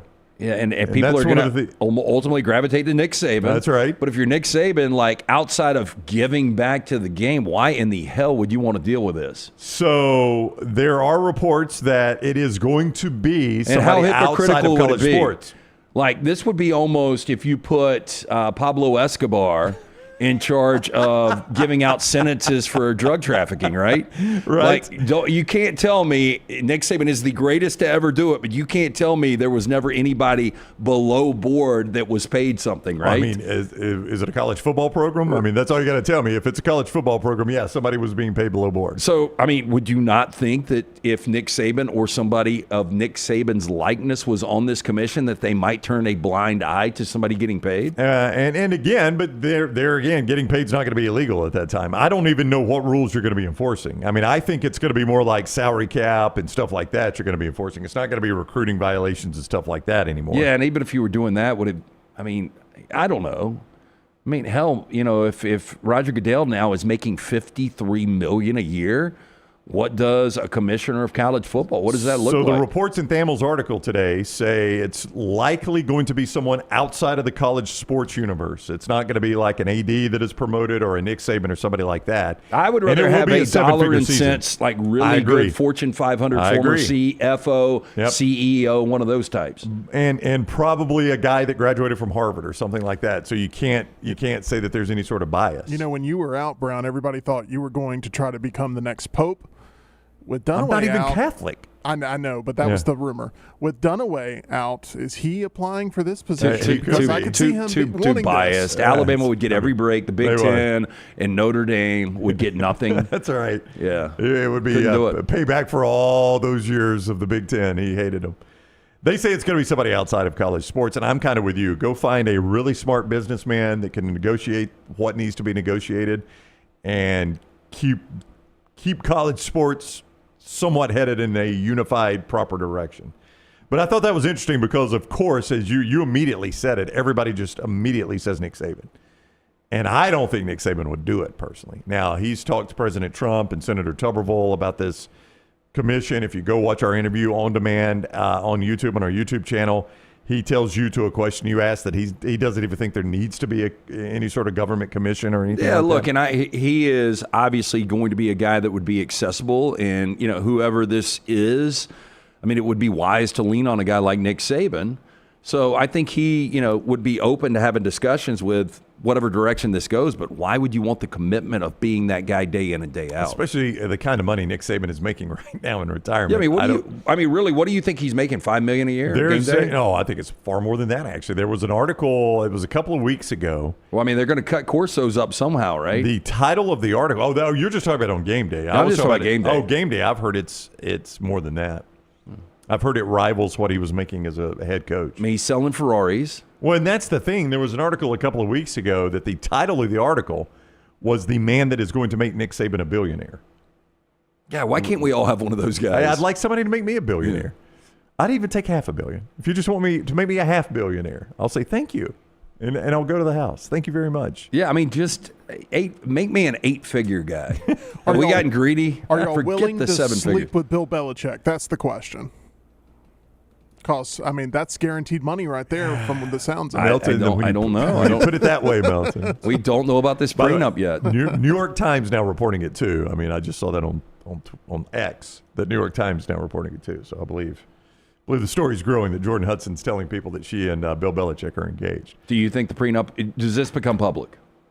Oh, yeah, it'll become. Oh, the prenup? Yeah. Oh, I don't know. People will dig. That stuff's not public record. It's not a matter of public record. So, do you think? And this is such a bad thought, but do you think he's got 2 sons and a daughter? Do you think they already run this through their mind? Like, what does this do to what's going to be left to us? 1,000%. Yeah. I wouldn't be surprised if maybe somebody in that equation is the source for everything that's leaking out. It wouldn't shock me. Yeah. Just saying. I mean, there is, like Pablo Torre basically said, his sources were people close to the Belichick family that are worried the guy's being manipulated. Well, the 3 kids, every time he lifted the Lombardi, they're like, that's another vacation home. I mean, this cashier, that's another just ringing. That's another 0. And then she shows up, and they're like, oh, my God. Either of you predicted this would be Bill Belichick's route a decade ago? Oh, I mean, heavens no. I mean, First of all, I never would have predicted he's coaching college football. I really thought that Nick Saban had a little bit more personality, but I thought those guys are so wired the same. So, like, ask yourself this right now. Is there any way this would possibly happen to Nick Saban? Impossible. It was impossible for this to happen to Bill Belichick, and that is why I think he's been body snatched. We'll see how well he coaches. By the way, Colton reminds me, and to be fair, the New York Times owns The Athletic. The Athletic's their sports arm, so that is actually the same publication that's confirming it now. So we may be back only to one confirmation of the story, or one report on the story, no confirmation. Where is Sliced Bread? Sliced Bread was the one that, what did he report? Something on Jimbo. It's the one that got Jimbo all fired up. Yeah, but if Sliced Bread comes with this, then we know it's factual. Yeah. It got Jimbo. He was the one that reported how much they paid for their football team. And then Sabin brought it up in that interview with Dunaway. And that was when... that was one of my favorite moments ever on the show. It was incredible. Just because we knew it was about to explode live. Yeah. And we knew that what a neck Jimbo Fisher is. There was no chance he was going to be able to be restrained. He was going to come out Everybody, firing. don't do it. Don't do it. Don't do it. And he just comes out full arsenal. Oh, it was phenomenal. Sliced bread. Anybody heard of sliced bread? And it just destroyed Sabin. Hey, Dead Day this summer, good. we need to bring that back. It was so much fun. We just sat here. We were just like, oh, my gosh, I cannot believe we're showing this live. This is amazing. All right, let's do 4 downs. One Wisconsin question, at least, in 4 downs. As always, it starts with... First down. Okay, so let's go with this. Current job longer, Luke Fickell or Hugh Freeze? I would go Hugh Freeze. I just think Auburn will be good enough to keep him. I think, personally, good enough to keep Freeze around next year. I don't think Wisconsin will be. That's a brutal schedule. It will snowball on him, I think, early in midseason, and he'll be either a lame duck head coach that everybody knows about, or he'll be fired midseason. You know, there was a brand of Wisconsin football that wasn't fun to watch, but they were going 10-2. Now the brand of football is still bad to watch, and they're going 5-7. That's right. So I don't think he is going to survive this schedule. Obviously, you know, I'd love to see Luke Fickell survive. We definitely want to see Hugh survive. But even if Auburn goes 8-4, I think they're going to be so much more competitive, and I think they're going to be really tight games. So I think Freeze will survive, and I think Fickell is probably out. He's got the better path, I think, Freeze does to surviving, which is weird to say playing an SEC schedule. But that is such a brutal Wisconsin schedule, and Alabama out of conference. I don't see how it happens. Second down. What happens first? Wisconsin actually wins a Big Ten championship, or either Mississippi school wins the SEC? I'd go either Mississippi school, and I don't feel confident about that, but Wisconsin's a long way from winning Mississippi the Big State's Ten. got no shot. Yeah, I mean, I'm No shot basically ever. getting Lane Kiffin and Ole Miss here. And we have seen how allergic. I know Melton's a big Superman fan. The kryptonite for Ole Miss is Atlanta. It's whatever stadium it is in Atlanta. Fair. That's fair. Like, I would almost schedule a game. I guess they did play in a Peach Bowl, though, didn't they? Did they have Yeah, travel? they did play in a Peach Bowl. Did they have travel issues? I don't know. They got blasted, didn't they? Wasn't that the one they got run out of the stadium with? I would lean, but before the last couple of years, I would have definitely answered this Wisconsin. Wouldn't you have? 2 years ago? Yeah, 2 years ago I would have. But I kind of agree with you. Well, I think when Wisconsin was in the West and you had a one-game situation, but now for Wisconsin, you got to go through the schedules like we just showed. Well, and it's not easy for Ole Miss. When I was looking at year-by-year Wisconsin, I think there was 5 or 6 years over the last 15 where they would have been in the college football playoff, a 12-teamer. I think there'll be more. I think you'll have more dedication to the Ole Miss NIL efforts for Lane than you will for whoever the Wisconsin coach is. So I'll take the Mississippi Schools. I'll take the Mississippi How many Schools. years will Lane be at Ole Miss, though? Well, the doors keep closing, and he's making so much money now, Milton. It's going to have to be a top 10. He's being paid top 10 money, so it's got to be a top 10 job. Yeah, and I almost think now maybe he has this resurgence where he gets to a college football playoff and it becomes a bigger name, and he's shown a little maturity in the offseason, so maybe there is a market for him. But I don't know how many bigger jobs than Ole Miss would actually come after Lane Kiffin. And that becomes the problem. Used to, you had this kind of success at Ole Miss. You cash in on 25 jobs. Right. But now the way they're paying him, I just don't know how many he could take. Third down. This is going to show you how bad celebrity birthdays were. I had to come up with these 2 final questions. First of which, this is a day, May 20th, a national holiday. Today is. Yeah, it's National Streaming Day. This was created in 2014 by Roku. But if I asked you guys, you can only have one streaming service. And I think this becomes a really difficult question because YouTube TV is one, right? Yep. Max is one. Prime, Netflix. It's a lot more difficult than it used to be. My problem, YouTube TV, is where I get ESPN, and that's where I watch live sports. So that is absolutely going to win. But if you take that off the table. No, but how about this? You can go anywhere to watch other. So you could actually, I'm right there with you. I don't want to leave my house to watch live sports. But I just wonder if the majority of people would be like, okay, I'm going to go to local sports bar to watch these games where. Boy, that's a lot of time in a sports bar. Yeah, but so we've only got a certain amount of time that, the off season's long outside of football. But just think about tonight. It's game 1 of the Western Conference Finals, right? It's not worth me going somewhere to watch it. If I'm at home, I'll have it on, but I wouldn't go somewhere to watch it. I do think the only way to make this question truly fair is to take anything YouTube off the table. I agree with Milton. You have to take that out of the equation. You know what I did notice last night? I might have brought this up before. One of my top TVs, it's got Samsung TV programming. Mm-hmm. And like last night, I think Point Break was on. I was like, damn, they got some decent movies that are on here that you don't even have to stream. Yeah. Like, you could just watch Samsung TV? Yeah. Your Roku does the same thing. Okay, so let's take that away then. So YouTube is off the table.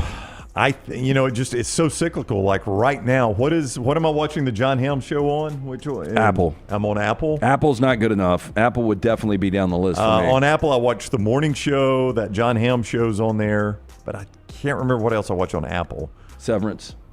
I did watch Severance, yeah. Yeah, I am. Did you ever get to the season finale of Severance? No, I didn't. Gosh. I am going to. I'm done with Severance. So you got to watch season finale. There's the end scene's crazy. I am actually going to go HBO Max or Netflix. I think I'm going to go Netflix. I think HBO Max is the way to go. I think I would take Max too. Yeah. But you know what happens, and this is kind of the FOMO moments when Netflix does have one of these shows. I know. And it's like once or twice a year where everybody's talking about it, and it's like, damn, I've got to tune in. Like there's a new American Disaster Nightmare Marriage or something that just came out. There's so much crap on Netflix. There is. I mean, just absolute garbage. Yeah. No. The majority is garbage. Yeah. But like a lot of the original programming on Amazon Prime is so cheesy and over the top. Yeah. But then HBO Max, like HBO does the best original shows, more so with Netflix. Yeah, and then you've got access to a lot of old stuff on HBO Max too. Okay, so I'm going Netflix. You guys are going HBO Max. Yeah. More difficult question coming up. Fourth down. Okay, would you rather be stuck in an elevator by yourself for 6 hours or stuck on a tarmac in a completely full plane for 3 hours? By myself 6 hours. I've been on a tarmac for I think the longest I have ever been on a tarmac is an hour to an hour and a half. That is miserable. It gets hot. I've passed the 2 hour mark. I've been on an elevator with 6 people stuck for over an hour. That I do not want that. Yeah, that was not good. Like, I shouldn't say this. I mean, we could test this later Negative. Our elevators never work. I've been stuck in one for a bit. Tyler, I got in the one that is the worst. Yeah, facing the right side. The very first one, yeah. I've been stuck a couple of times. That's the one where the button doesn't light up. Nope, that's on the left side. That's the left side. Other side. These elevators are the Taj Mahal compared to what we used to work with. That is true. I mean, That is let's be absolutely honest. correct. Yes. There was chalk outlines in the other ones. So a building I lived in for about a year, one elevator was always out. Always. And, when you're working one elevator with 13 floors, really, really difficult. That's terrible. With a lot of different people. This elevator system is not the best. I've only been stuck in the right one for like 15 minutes. I think was my top. Yeah, I one day, the worst that's happened to me on the bad elevator here is the door open and we were halfway. You see what I'm saying? Like I could see, my eye level was the actual floor of our floor. And I'm like, yeah, that's not supposed to happen. So I got the door to close and it went back down to 3 and I just got out and used the stairs. So when we got stuck. They're pretty good. They've only caught on fire once while we were here. This was at the beach and it was, I had 5 or 6 people with me. But when they finally got us out, it was where it was like half a floor. That's right, yeah. So we had to crawl out, and all I could think about, what if that thing snaps it just takes you in half? Yep. Pretty much every movie elevator horror scene ever. Final Destination, right? Final Destination has it. Terrible way to go. Resident Evil. Oh, I saw a great elevator death last night. And first time I've ever said this on any of our platforms, right? I saw a great elevator death last night. I was watching the movie The Getaway from 1994 with Alec Baldwin, Kim Basinger, James Woods, Michael Madsen. It's a remake of the Steve McQueen, Ally McGraw from the 70s. Very cheesy, but Jack had never seen it. And so Michael Madsen, they get caught up on a 12 gauge, double-lot buck. Alec Baldwin loads it with Michael Madsen in it, blast him in the elevator. Dang. And then blast the cord where he falls down the shaft. That's very realistic, yeah. That's one way to go. That is one way to go, and that is 4 downs. Neither one of those are appealing, the elevator or the plane, but I think I'd go elevator. 3 hours in a plane on the elevator tarmac. by yourself, though, the benefit there is like on the tarmac, there's going to be screaming kids. You know it. That's right. I would say everybody's going to be on edge. Yeah. The one thing about the tarmac is if I know it's going to be 3 hours, that's different. Most of the time when you're stuck on the tarmac, it's an undetermined amount of time. It is, yeah. It could be 1 hour. It could be 5 hours. I think there is actually a federal law now that prevents it being 5 hours. Sitting in a plane seat with not a lot of leg room, especially even though for I you. can stand up occasionally, I'll take the elevator. Yeah, every let day. me ask you this, because the last time I flew, and honestly, I know you've flown first class. I never have. So I'm always sitting back with the peasants. Like me at 6, almost 6'3", I'm too big for these seats. Yeah. How in the hell do you fly? Aisle seat is the only thing I can do, and but you can't kick your legs out. They shame me for putting my knees out there. Right. It's like they purposely will bump you with the cart. Somebody, one of the flight attendants will come by. She'll kind of graze you, just to tell you to put your legs back in. I cross my legs and put them under the seat, and so that way I don't have to worry about. So like the you're seat in front almost of me. you put them under the seat in front of you. No, I put them under the seat that I'm sitting in. And so you're leaning forward. Yeah, I put my feet under my seat. If you get exit, you need exit. Oh, yeah, if I have that opportunity for sure. But normally I'm with someone that I'm traveling with, and they take on a little bit of the knee room. I was talking to a guy this past weekend. He's like, anything over 6 hours, I'm flying. Are you one of those, anything under 8 hours, I'm driving? Pretty much, yeah, Okay. yeah. I would, 8's probably a little bit too high even. Yeah. Boy, 6'9" planes are not made for you. No, absolutely not. And even it's first only getting class. worse. Yeah, even first class, you're going to have some issues at 6'9". They've thrown out that seat layout where you're sitting on top of I've each seen other. that. Boy, it looks awful. I would love that. That would you? be great. Would you go top or bottom? I don't really care because both have more leg room than what is currently available. Yeah. So. Speaking of top or bottom, if you only had bunk beds, is there any chance you could comfortably sleep on the bottom with Melton on the top bunk? No, I'd always be worried I'm crushed in the middle of the night. That's another bad way to go. Wow. Yeah. No, you're just a big guy, Melton. Dead as a hammer that if that thing snaps and you fall straight on. Yeah, I don't think it'd kill me. Oh yeah, it would kill you. You'd go full. I mean, it would not be like Step Brothers where you survive that. No, that would be death. New York Butcher Shop, no way to transition into that except New York Butcher Shop, a great idea, especially with a holiday weekend coming up. Yeah, a lot of people, look, you don't want to get on the grill, or if you do, you can pick up great steaks and ribs and chicken and everything from the New York Butcher Shop. But here's the way to go.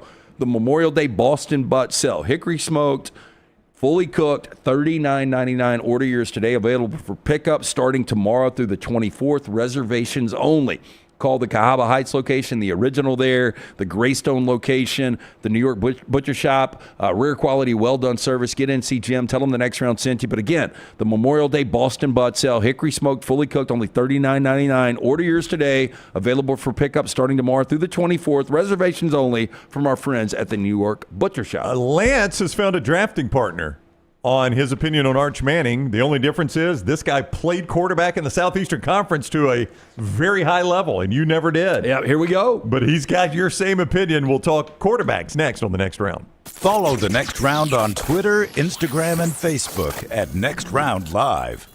I'm attorney Alexander Shunnarah, Alabama born, Alabama raised, and ready to fight for your rights. I have one of the largest firms in Alabama, and we are here to help you get the compensation you deserve. Call me, Alabama, 323-1000. No representation is made that the quality of legal services being performed is greater than those of other lawyers. Hey, there's nothing worse than waking up to a plumbing problem. Don't get caught in a flooded house. Call the guys at Hemp Hill Services. Adam, Chad, and the team at Hemp Hill are the only ones I trust to fix it and fix it right the first time. Hemp Hill Services does it right and always at a fair price. For all of your plumbing, cooling, and heating needs, trust the name that Birmingham has trusted since 1954. That is Hemp Hill Services. Call now, 205-229-2090. That's 205-229-2090. Stop by the New York Butcher Shop and pick up the finest in certified Angus prime beef steaks and burgers, premium pork chops, ribs, and all-natural chicken cut to order just for you. Their chef-prepared entrees and side dishes are the perfect dinner-to-go choice for your family and are ready to heat at home. With a great selection of fine wines and desserts, the New York Butcher Shop is your one-stop dinner shop. 2 locations to serve you, Cahaba Heights and on Highway 119 in Greystone. The New York Butcher Shop, rare quality, well-done service. Looking to expand your business? Let the Next Round help you. Contact us, sales@nextroundlive.com, and be part of the team. Advertise your product to hundreds of thousands of potential customers on our ever-expanding platforms. The Next Round can take your business to the next level. Join our existing partners in the fastest-growing media space, both live and on demand, while reaching the most desirable audience for your business. Get more information by emailing sales@nextroundlive.com, and one of our team members will work with you to build a plan to take your business to the next level using the Next Round. It's bow time. Tired of choosing between sweet and savory? Why not have both? Introducing Bojangles' new chicken and bowberry waffles. The bold Cajun chicken filet you love, now drizzled with a bowberry honey glaze and sandwiched between 2 warm waffles. Which means your favorite meal of the day just met your new favorite dish. And lucky for you, it's served all day. But it's only here for a limited time, so try chicken and bowberry waffles at Bojangles today. It's bow time. Hey, you. Days warming up, looking like spring.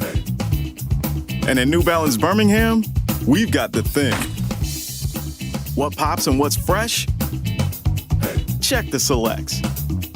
Come together at New Balance Birmingham on Highway 280, right next to Chick-fil-A. New Balance Birmingham, we got now. Follow Next Round Live on Twitter, Instagram, Facebook, and YouTube. The social media team at Next Round Live is dedicated to giving you daily news conferences and practice video from UAB, Alabama, Auburn, and around college football. Follow and compare to the sites you used to visit. You'll also get the latest highlights and news from the Next Round Daily Show. Turn on the notifications so you don't miss a thing. Next Round Live on Twitter, Instagram, Facebook, and YouTube. See more at nextroundlive.com. Storm season is here. Make sure you have a plan of action in place right now. Greg from Pell City and Storm Restoration Roofing should be your first call when storms hit. Insurance companies love working with Storm Restoration Roofing because of Greg Nelson's name and reputation in the industry. When storms hit, call Greg Nelson. He's local, 205-542-3531. He's the home of the free no-cost roof inspection. Greg from Pell City on Facebook, 205-542-3531. It's Storm Restoration Roofing. I'm attorney Alexander Shunnarah, Alabama born, Alabama raised, and ready to fight for your rights. I have one of the largest firms in Alabama, and we are here to help you get the compensation you deserve. Call me, Alabama, 323-1000. No representation is made that the quality of legal services being performed is greater than those of other lawyers. Jim Dunaway, Lance Taylor, Ryan Brown. Live from the Birmingham Racecourse Casino Studios, the next round, presented by Bud Light, is on now.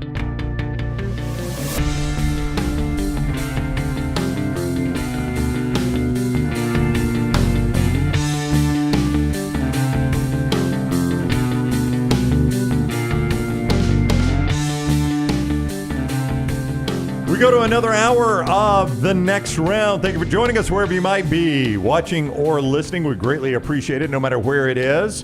YouTube, please give us a thumbs up. Make sure you subscribe and set your alerts so you always know when we're live. We have programming outside of this 9 to 12 Central Time every day.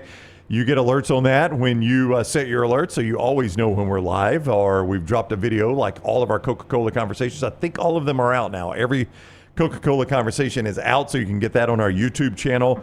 Auburn coach Hugh Freeze, you've seen a little bit of what he said there. Alabama coach Kalen DeBoer, former Alabama quarterback A.J. McCarron. We had not interviewed A.J. in quite a while. That was a fun talk. He tells a great Nick Saban story in that interview. Riley Green, country music superstar. Alabama basketball coach Nate Oates lays out his vision for Alabama's practice facility and talks about NIL and things like that. So very, very fun conversations there in our Coca-Cola Conversation series. Right there on our YouTube channel. You can get that on demand there. Speaking of on demand, those of you listening on demand, we greatly appreciate that. Apple, Spotify, iHeart, and Google Podcast. Whatever it is, wherever you get us, audio on demand, it really, really helps us. When you like, follow, subscribe, and turn on your automatic downloads. So please do that. Like, follow, subscribe, and turn on your automatic downloads. When we are finished here, I'm going to read E.G.'s beautiful handwriting. Her handwriting is just tremendous. I mean, E.G., that is one thing she's got. It's good handwriting. The pennant grace. Here, I'll show it to you again. Right there. I don't know if you can even see it because of the glare. The pennant grace is coming up when we are finished here, 12:15 at the Pennant Grace on social media is where you can follow them, and you can watch it on the Disrupt YouTube page. Set your alerts there as well. E.G. and Ush with the Pennant Grace coming up as soon as we are finished here. It's really about 15 minutes after the hour, 12:15. Central Time for that. It is Champy's Chicken Hour, Champy's World Famous Fried Chicken, champyschicken.com. Champyschicken.com. Sterling and the crew have thrown open the doors. They are ready to go at Champy's to serve you a great lunch. Those Mississippi Delta recipe tamales, the great chicken, the great po' boys, all the great drinks and sides right there at Champy's Chicken, champyschicken.com. Highway 119 in Alabaster, champyschicken.com.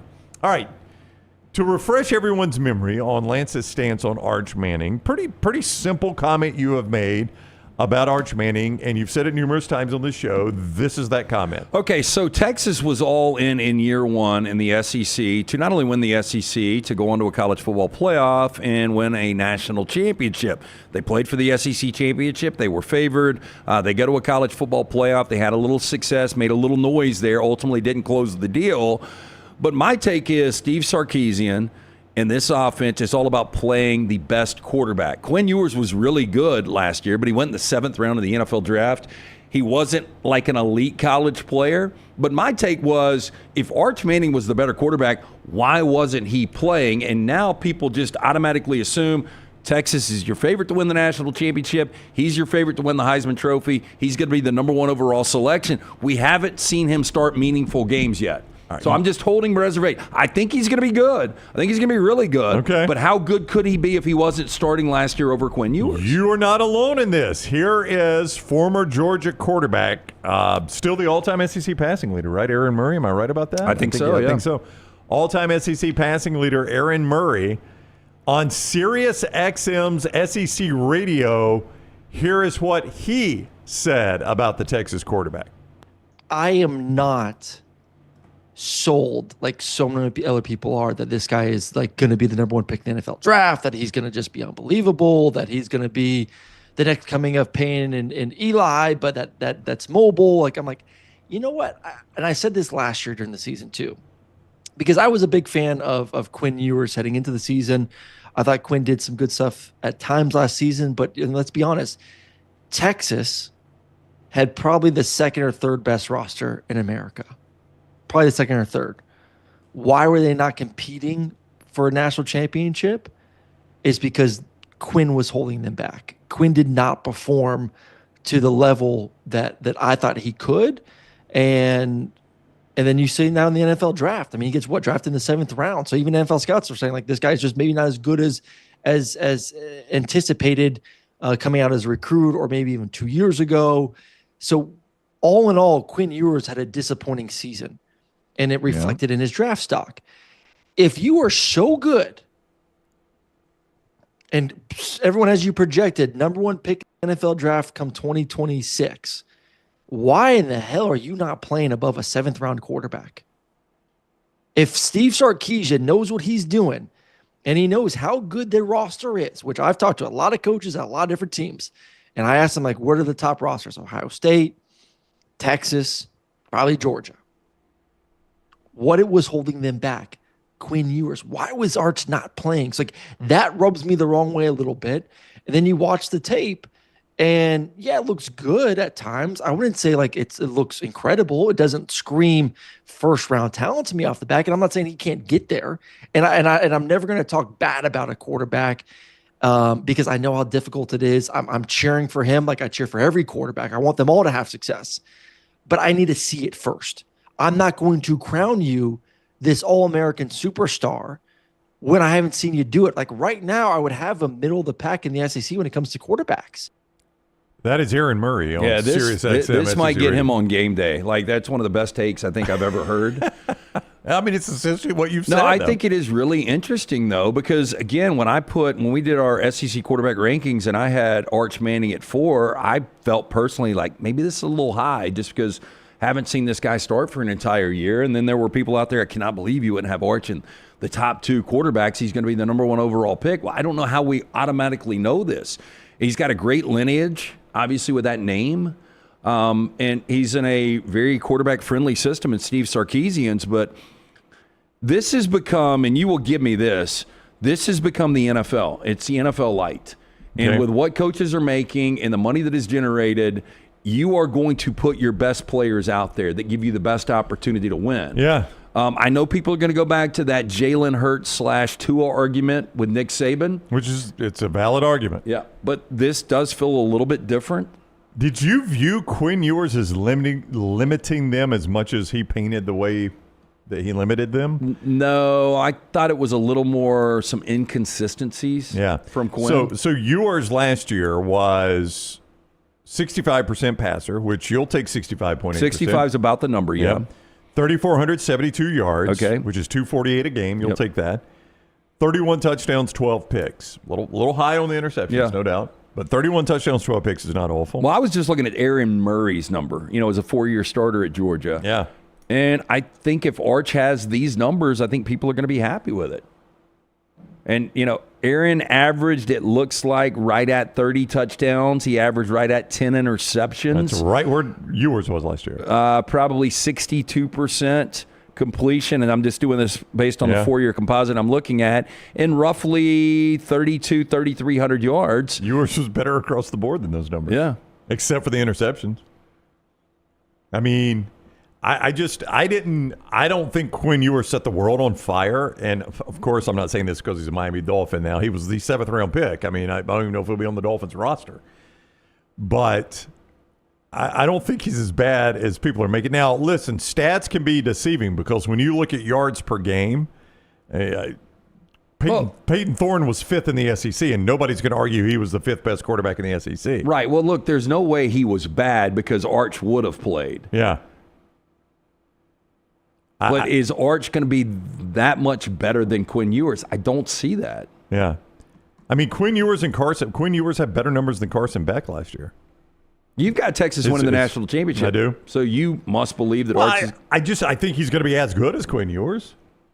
I don't know that he's going to be like world beater better. I'm not one of those that think he is just going to be, the best quarterback we've ever seen. But I think if he's as good as Quinn Ewers... And maybe this is got the roster to do it. Really good wine. You need the right guy to know when to pop the bottle. Right. Because, going back to Green Bay has handled quarterbacks about as well as you can, right? Yeah, I would agree. Yeah, when you go from Favre and you got Aaron Rodgers waiting on the sidelines, and then when you pull the plug, Favre still got a little bit in the tank, but Aaron comes right in and is automatically one of the best quarterbacks out there. The same when Aaron leaves, he's got a little bit in the tank, but Jordan Love comes in and he's automatically one of the best quarterbacks. I mean, if you're a Texas fan, you hope that that formula works out for Texas football. I don't know if anybody can master it as well as Green Bay has over the last 30-plus years. But this is going to be fascinating because if Arch is that good, if I'm a Texas fan, then my question is, why wasn't this guy playing last year and putting us in a position to win an SEC and a national championship? And you go back to, you brought up Hurts and Tua, because I bring that up a lot with Nick Saban in 2017. And in 2018, a lot of people were asking that question. Now, Alabama won the 2017 national championship, so the question wasn't quite as forceful as you just asked, but a lot of people were like, how is this kid not playing in front of Jalen Hurts? He's obviously, I still think Tua is the best quarterback Alabama's ever had.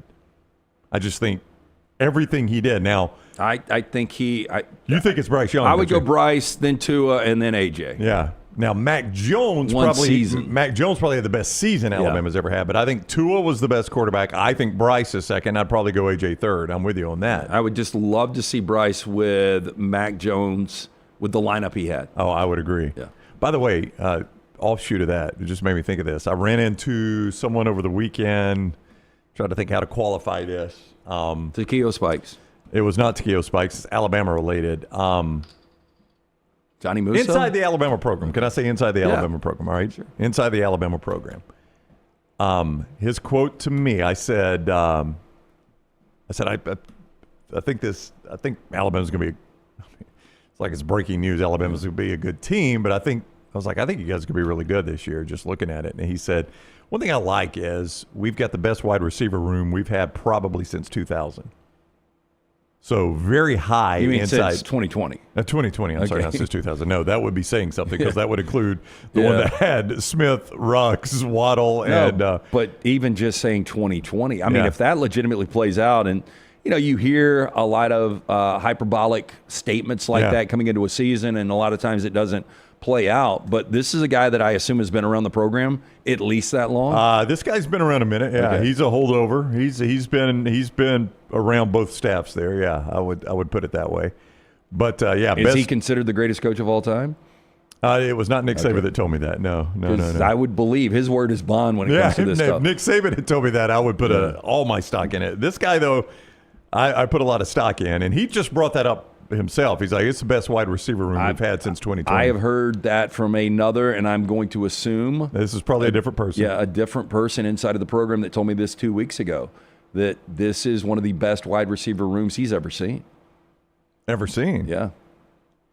I'll ask you the same question you just asked me. Has this guy been around Alabama football a long time? Yeah. That's a big statement. Yeah. But, this is much like Arch Manning. I've got to see it to believe it. I think I've seen enough with Ryan Williams. I've seen enough with Jeremy Bernard that I think Bernard is, one of the better go-to move-the-chain guys. I think Ryan Williams has got the big play potential and could ultimately be, a number one on an NFL roster. But I've got to see, a kid coming in from Miami, how good's he going to be? These true freshmen, how good are they going to be? Yeah. I trust this person's opinion. I've known him quite a while, had not talked to him in a bit, and he just brought that up without me saying, tell me about the wide receivers. This was, just on I think you guys are going to be pretty good. What I did say was, I think there's a lot of things Ty Simpson will do that are better than Milrose. And he brought up, he's going to be throwing to an amazing wide receiver room because I think it's the best we've had since that. And I don't think the highs are going to be as good for Ty, but I don't think the lows are going to be as bad for Ty that you saw with Jalen Milroe. Yeah. I used your line. I was like, it was some of the most schizophrenic quarterback play I've ever seen. It really was. So Texas has obviously got a ton of skill. And you start with Wingo, and I had him as one of my top 5 wide receivers, but you're still losing Bond, you're losing Golden, you're losing Gunnar Helm, who was one of the better tight ends in college football. So there still is a lot of attrition going away from that program. Yeah, there's no doubt there is some attrition in the Texas program, but that's why I had Wingo high just like you guys, is somebody's got to catch those passes. Somebody's going to have to catch them. Can we do our spotlight here? Is that possible? Let's do the college football spotlight. Hit it, if you will, Milton. The college football spotlight. As we were already talking about college football, the Shunnarah spotlight presented by our guy, Alexander Shunnarah, trial attorneys. National firm with Southern roots right here in Birmingham, Alabama. More than 24 years. They've grown to more than 150 lawyers, supported by more than 500 dedicated team members. They've recovered more than $2 billion. One thing Alex wanted to do was create a firm that could handle any issue his community faced. They now handle not only any personal injury claim, but claims for fire and storm damage, bad drug and device claims, disability claims, workers' compensation, a host of other claims. When you find yourself in need of an attorney, call the Alexander Shunnarah Trial Attorneys. You pay nothing unless they win your case. Shunnarah.com, Shunnarah.com. On this topic, ESPN, need to pull this up real quick. They've got their top 10 Heisman candidates. This is not going to surprise you who some of these names are. But I did notice number 10, and this is a collection of their college football writers. They all got together and did this. Number 10 is Alabama's Ryan Williams, speaking of that quarterback room. Now, again, Chris Lowe is the one that does the write-up on him. As he points out, it's hard for a receiver to win it, not the quarterback, right? When a receiver has a year like that we saw it with Devontae Smith. I would assume there's going to be one other wide receiver on this list. There is one other, and these are the widely regarded as the two best in the country. And I would say this guy is probably in the top 3 of this list, and that is Jeremiah Smith. He is. He's number 3. Here's the rest of your top 10. Ryan Williams, wide receiver, Alabama, number 10. John Mateer, Oklahoma quarterback. We've talked a lot about him. Well, I'll just number say, 9. if John Mateer is just in New York for the ceremony, how good of a season has Oklahoma had? Yeah, I would 100% agree with you. As Jake Trotter points out for ESPN, Cam Ward almost won the Heisman Trophy, became the number 1 overall pick, transferring away from Washington State. Mateer had a breakout season and almost made him forget about Ward. Yeah, I don't think Mateer is going to be as good as Ward. I mean, Ward had, over 40 touchdowns, only 7 interceptions. He was fantastic. But I thought Mateer actually was a little bit better last year than Ward was his final season in Pullman. Number 8 is Jeremiah Love, the running back from Notre Dame. Number 7, South Carolina's Lenoris Sellers. Okay. South Carolina. Again, if he's a finalist, what kind of a year has South Carolina had? I would have to think they're in the college football playoff, right? Yep. Number 6 is Drew Aller, Penn State quarterback. Number 5, DJ Lagway, Florida quarterback. Again, if he has that kind of season, right? Florida's in a college football playoff. Number 4 is Garrett Nussmeier, the quarterback at LSU. You mentioned Jeremiah Smith, number 3, and your top 2 aren't going to surprise. I think it's going to be everybody's top 2 this year. So it's just which order you do it in. I think they're going to go Cade Klubnik 2 and Arch Manning 1. They did it the other way. Manning 2, Klubnik 1. Okay. And if I had to guess, if you were to pick a Heisman right now, I get the feel you'd go Cade Klubnik. It's something I hadn't even thought about. You're still voting, right? I assume I'm going to be asked back this year. Yeah. I don't think I messed it up too bad last year. They do that year to year, for those that don't know. That's why Lance says it that way, year to year. And they normally do it right at the start of the season, as I remember it. Yeah, look, you were the one that gave me your vote. I might give it to somebody sooner than later. Okay. Just because I think it's a fun thing to do. Yeah. And I've done it long enough. I've done it for more than a decade. Yeah. Who you going to pass it to Dunaway? That way all 3 of us have done it. Yeah, I might do that. Yeah. We can say every one of us has voted for the Heisman, so you should really appreciate what we say on the show. I might pass it to Tyler. Pass it to Tyler. Let him vote. He's like... a Heisman vote. Hollywood Foreign Press, I'd give you my vote, but probably not the Heisman Trust. I'm not going Arch, you know that. I know that. I mean, I feel better about Dante Moore's number at Oregon than Arch's numbers at Texas. I probably would go with Cade Klubnik. Man, it's hard to believe, though, man. It really is hard to believe we're talking about this. Has been so bad for Clemson, but, Klubnik he quietly had an incredible season last year. I did not realize the numbers were this high until I read this earlier. Yeah, this particular number. He accounted for 43 touchdowns last year and only threw 6 picks. That's amazing. Yeah. I think he was over 4,000 total yards. Let's see. Chris had that 3,600 passing yards for. He's right at 4,000. Yeah, 400 rush yards. I mean, that's a hell of a season. Yeah. They won the ACC. They went to a college football playoff. Yeah. No, he had a tremendous season. There's no doubt. So Cade Klubnik, ESPN's number 1 Heisman candidate, edging out Arch Manning for that one. You can read that, of course, at ESPN.com. It's part of, and we'll do some more of this, but it's part of a bigger series they've done on 100 things, I think, to watch in college football this season. You had referenced it earlier this week. Hemp Hill Services, as always, bringing you part of the show today. Yeah, remember that weather. It's going to be changing over the next couple of weeks. Probably touch 90 next week at some point. Make sure the HVAC unit ready to keep up with the changing weather. Right now, $1,000 off HVAC systems, 0% financing from our friends at Hemp Hill Services. Whether you experience plumbing, heating, or cooling issues or home or business, they are ready to serve you. 205-229-2090 or hemphillservices.com. Also, Urology Centers of Alabama. Urological health is, of course, often top of mind in the news a lot right now because of the unfortunate diagnosis for President Obama, or excuse me, it would be news to the Obama family. President Biden, my apologies to President Obama. President Biden, and a very unfortunate diagnosis there. And you've got to stay on top. That should show you of your urological health. Urology Centers of Alabama does that. Everything from kidney stones to the prostate health that we talk about with President Biden. UrologyCentersAlabama.com, UrologyCentersAlabama.com to make an appointment or find the nearest location to you. 205-903-0920. That's 205-930-0920 or UrologyCentersAlabama.com. Trash is next.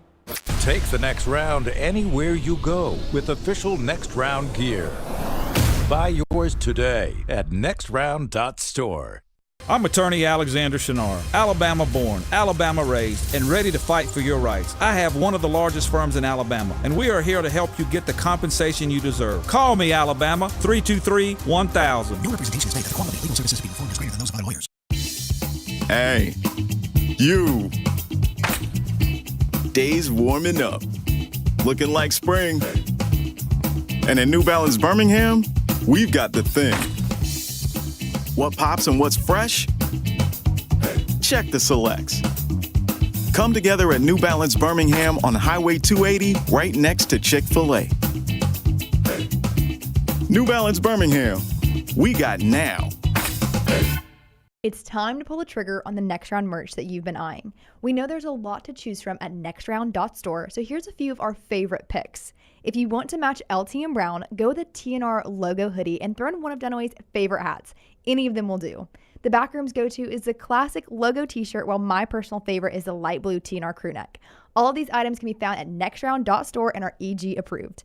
Rest assured, your order will be packed with lots of love from us here at the Next Round. Head over to nextround.store to start filling up your cart. This hour of the Next Round is presented by the Birmingham Racecourse Casino, now featuring 7 days of giveaways with your chance to win a share of up to $125,000. The more you visit the Birmingham Racecourse Casino, the more chances you have to win.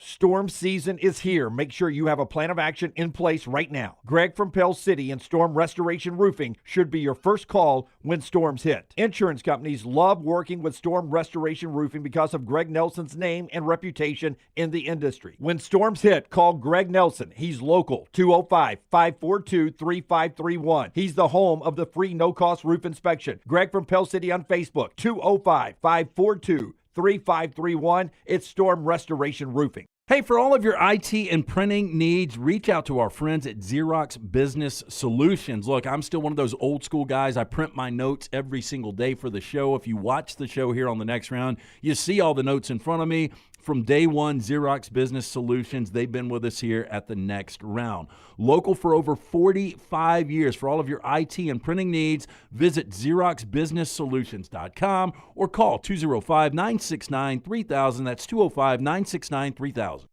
It's bow time.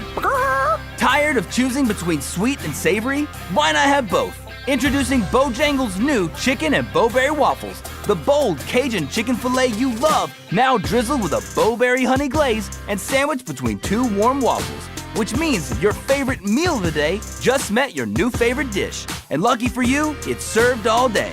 But it's only here for a limited time, so try chicken and bowberry waffles at Bojangles today. It's bow time. Hey, there's nothing worse than waking up to a plumbing problem. Don't get caught in a flooded house. Call the guys at Hemp Hill Services. Adam, Chad, and the team at Hemp Hill are the only ones I trust to fix it and fix it right the first time. Hemp Hill Services does it right and always at a fair price. For all of your plumbing, cooling, and heating needs, trust the name that Birmingham has trusted since 1954. That is Hemp Hill Services. Call now, 205-229-2090. That's 205-229-2090. As we all know, there's no off season when it comes to college football. If you want to stay in the know with all things Auburn, join us over on thebarnauburn.com and get $25 off your annual subscription. We'll keep you up to date and give you exclusive content all the way to the first Saturday of football season on thebarnauburn.com. I'm attorney Alexander Shunnarah, Alabama born, Alabama raised, and ready to fight for your rights. I have one of the largest firms in Alabama, and we are here to help you get the compensation you deserve. Call me, Alabama, 323-1000. No representation is made that the quality of legal services being performed is greater than those of other lawyers.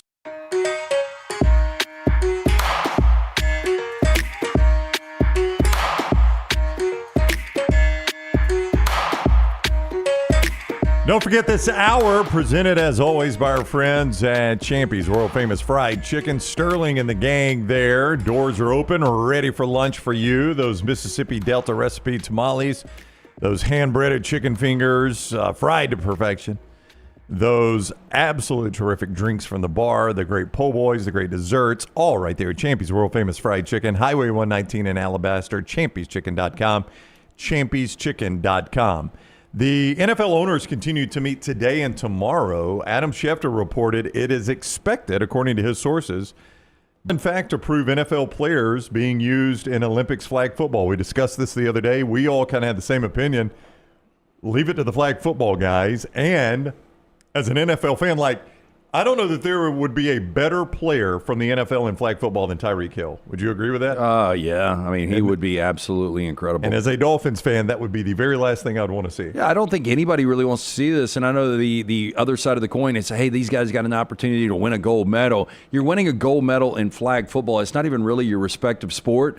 I think there are so many good flag football teams and players out there for these amateurs where the Americans are going to dominate regardless. And I would just give them an opportunity to play a sport they've been playing for years. And it's completely different than, it's more 7-on-7, but I just don't know why you would want your team participating. And I know it's just one player per team, and they're going to provide insurance policy and all of this different stuff. But I just don't know why we need to do a flex on this and completely try to dominate. I would tend to agree with you. Yeah. It doesn't make a whole lot of sense. Don't you believe like a group of 25 to 35-year-olds that have been playing flag football together for the last decade will roll in there? They have these teams that play, regional, and they'll play in the, back in the Georgia Dome, now Mercedes, Superdome, and they have championships for that. Those teams would win going away. Yeah, to me, it sucks that you've worked. If you're a flag football player on one of these national teams, you've worked all this time, and now all of a sudden we're going to have these NFL guys. The people tell me there are differences in the sport. Obviously, there are. I don't know how much of what you do in the NFL translates to flag football. I got to think there's a pretty good translation right there, but maybe there isn't. As far as in open space, certain guys like a Tyreek Hill, obviously the best hands in the world, the fastest players, ability to run routes, some of the elusive quarterbacks out there. But again, flag football is just it's different. I don't know. There's no way the Americans would not win a gold just using, a 25-year-old that's selling insurance in Pennsylvania. Yeah. He's going to be just as, well, maybe not as good, but he's going to be good enough to win a gold. And what's the market going to be for players around the NFL unless they're going to get incentivized with cash? How many guys are just going to do it to win a gold medal? There might be some that are just like, this would be cool to have a gold medal. It's something I'm never going to get. I don't really need the cash. I'm a high-paid NFL player. Like if I'm, Tyreek Hill, for an example, I'm making a ton of money, so I don't need anything else. I've got, money-wise, but I can't get a gold medal any other way. I'm just – so maybe that's appealing to these guys. That's also your off season, and you got a wife and kids, and hey, I'm going to go to LA and compete for X amount of weeks, and I've got to train for X amount of weeks, and this off season, instead of going to Ibiza, or instead of going to the I don't know, Turks and Caicos with a family, I'm going to go hang out in the Olympic Village with a bunch of 22-year-old Australian chicks. Zach is right. Imagine Matt Stafford as your flag football quarterback. It'd be tremendous. I think I would rather have Bryce Young as a flag football quarterback. Because he's so accurate. Just so quick, too. His ability to move around the pocket. Yeah. Then you get him in open space. No, Kyler Murray Kyler Murray would be the best one. I mean, do they run a lot? Does the flag football quarterback? Ton. Okay, give me Kyler Murray. Or then. Lamar Jackson. Oh, yeah. I mean, really, who would be your best flag football quarterback option right now? Yeah. Rusty says, what's Johnny Manziel doing? He'd be good at flag football. He would be incredible at flag football. But, back to your point with Tyreek Hill, is there any franchise like, okay, yeah, we're going to allow these guys to compete, but not our starting quarterback? Yeah. I mean, if I'm a franchise, because I'm sure there are some where contractually they can't do it. I have seen a guy that would be absolutely incredible. He has won a playoff game, John Wolford. Who played Johnny for the Football? Rams. Yeah, Johnny Football, who played Wake Forest, would be an incredible flag football quarterback. Do you think we would have this strong of an opinion if not for the Terrence Edwards situation? I still think we would, just because it's not needed. It goes back to you and I both agree with this. When other countries around the world started to catch up in basketball and our amateurs were unable to win gold, we went to the Dream Team in 92, and I thought it was an incredible flex. I thought we made a statement. We won every game by an average of 40-something points. After that, take our gold. We're the best to ever do it. If we want to do this again, we can dominate, but let's give it back to the amateurs. And because this is a one-off with flag football, I don't think we need the flex because, again, I think these other guys can go out and dominate and win a gold anyway. The other thing that is up for discussion is the tush push. Actually, Green Bay has altered. They've given a revised – Green Bay's the one that's behind this, if you don't know. Because they look ridiculous. But they've given a revised proposal, which tells me they think they can get this voted on. They've revised it to compromise. Here's the revised proposal, though, just real quick. All they're doing is making it illegal to push a runner, ball carrier, or pull a ball carrier. Okay. Which had been a rule for a very long time. That rule, I can't remember when it was overturned. But it had been a very long a rule for a very long time that you can't push a ball carrier or pull a ball carrier, which would basically eliminate a big portion of the tush push. Yeah, and more so with the push. Yeah. And the pull. I think the pull was a Buffalo situation this year, maybe the Texans. Right. I do remember the pull situation. But the tush push, brotherly shove, whatever you want to call it, was run in the NFL 0.28% of the time. Less than 1/3%. Yep. These aren't plays that are getting run a lot. And for people to spend time and to outlaw this, again, it goes back to the pass interference call. I just don't think it's prevalent enough. But the fact that they've revised their proposal tells me they've probably polled the audience and they're like, all right, this is something I could vote for. And because it doesn't look like I'm just outlawing a play, it looks like we're going back to a rule that already existed. So something tells me now that may go through. They're supposed to vote on it tomorrow. I said yesterday, I think the reseeding goes through. I think that goes through. Yeah. Obviously, we've already seen the flag football thing's going to go through. Yeah. When it got tabled, they did not vote on it at the original owners meeting. I think they had 16 franchises that were behind it. So roughly half the league was behind it. So and I think they need a 2/3 vote, Lance, is what I think they need. So that tells me they've polled the audience and we can get over the 2/3 margin if we word it this way.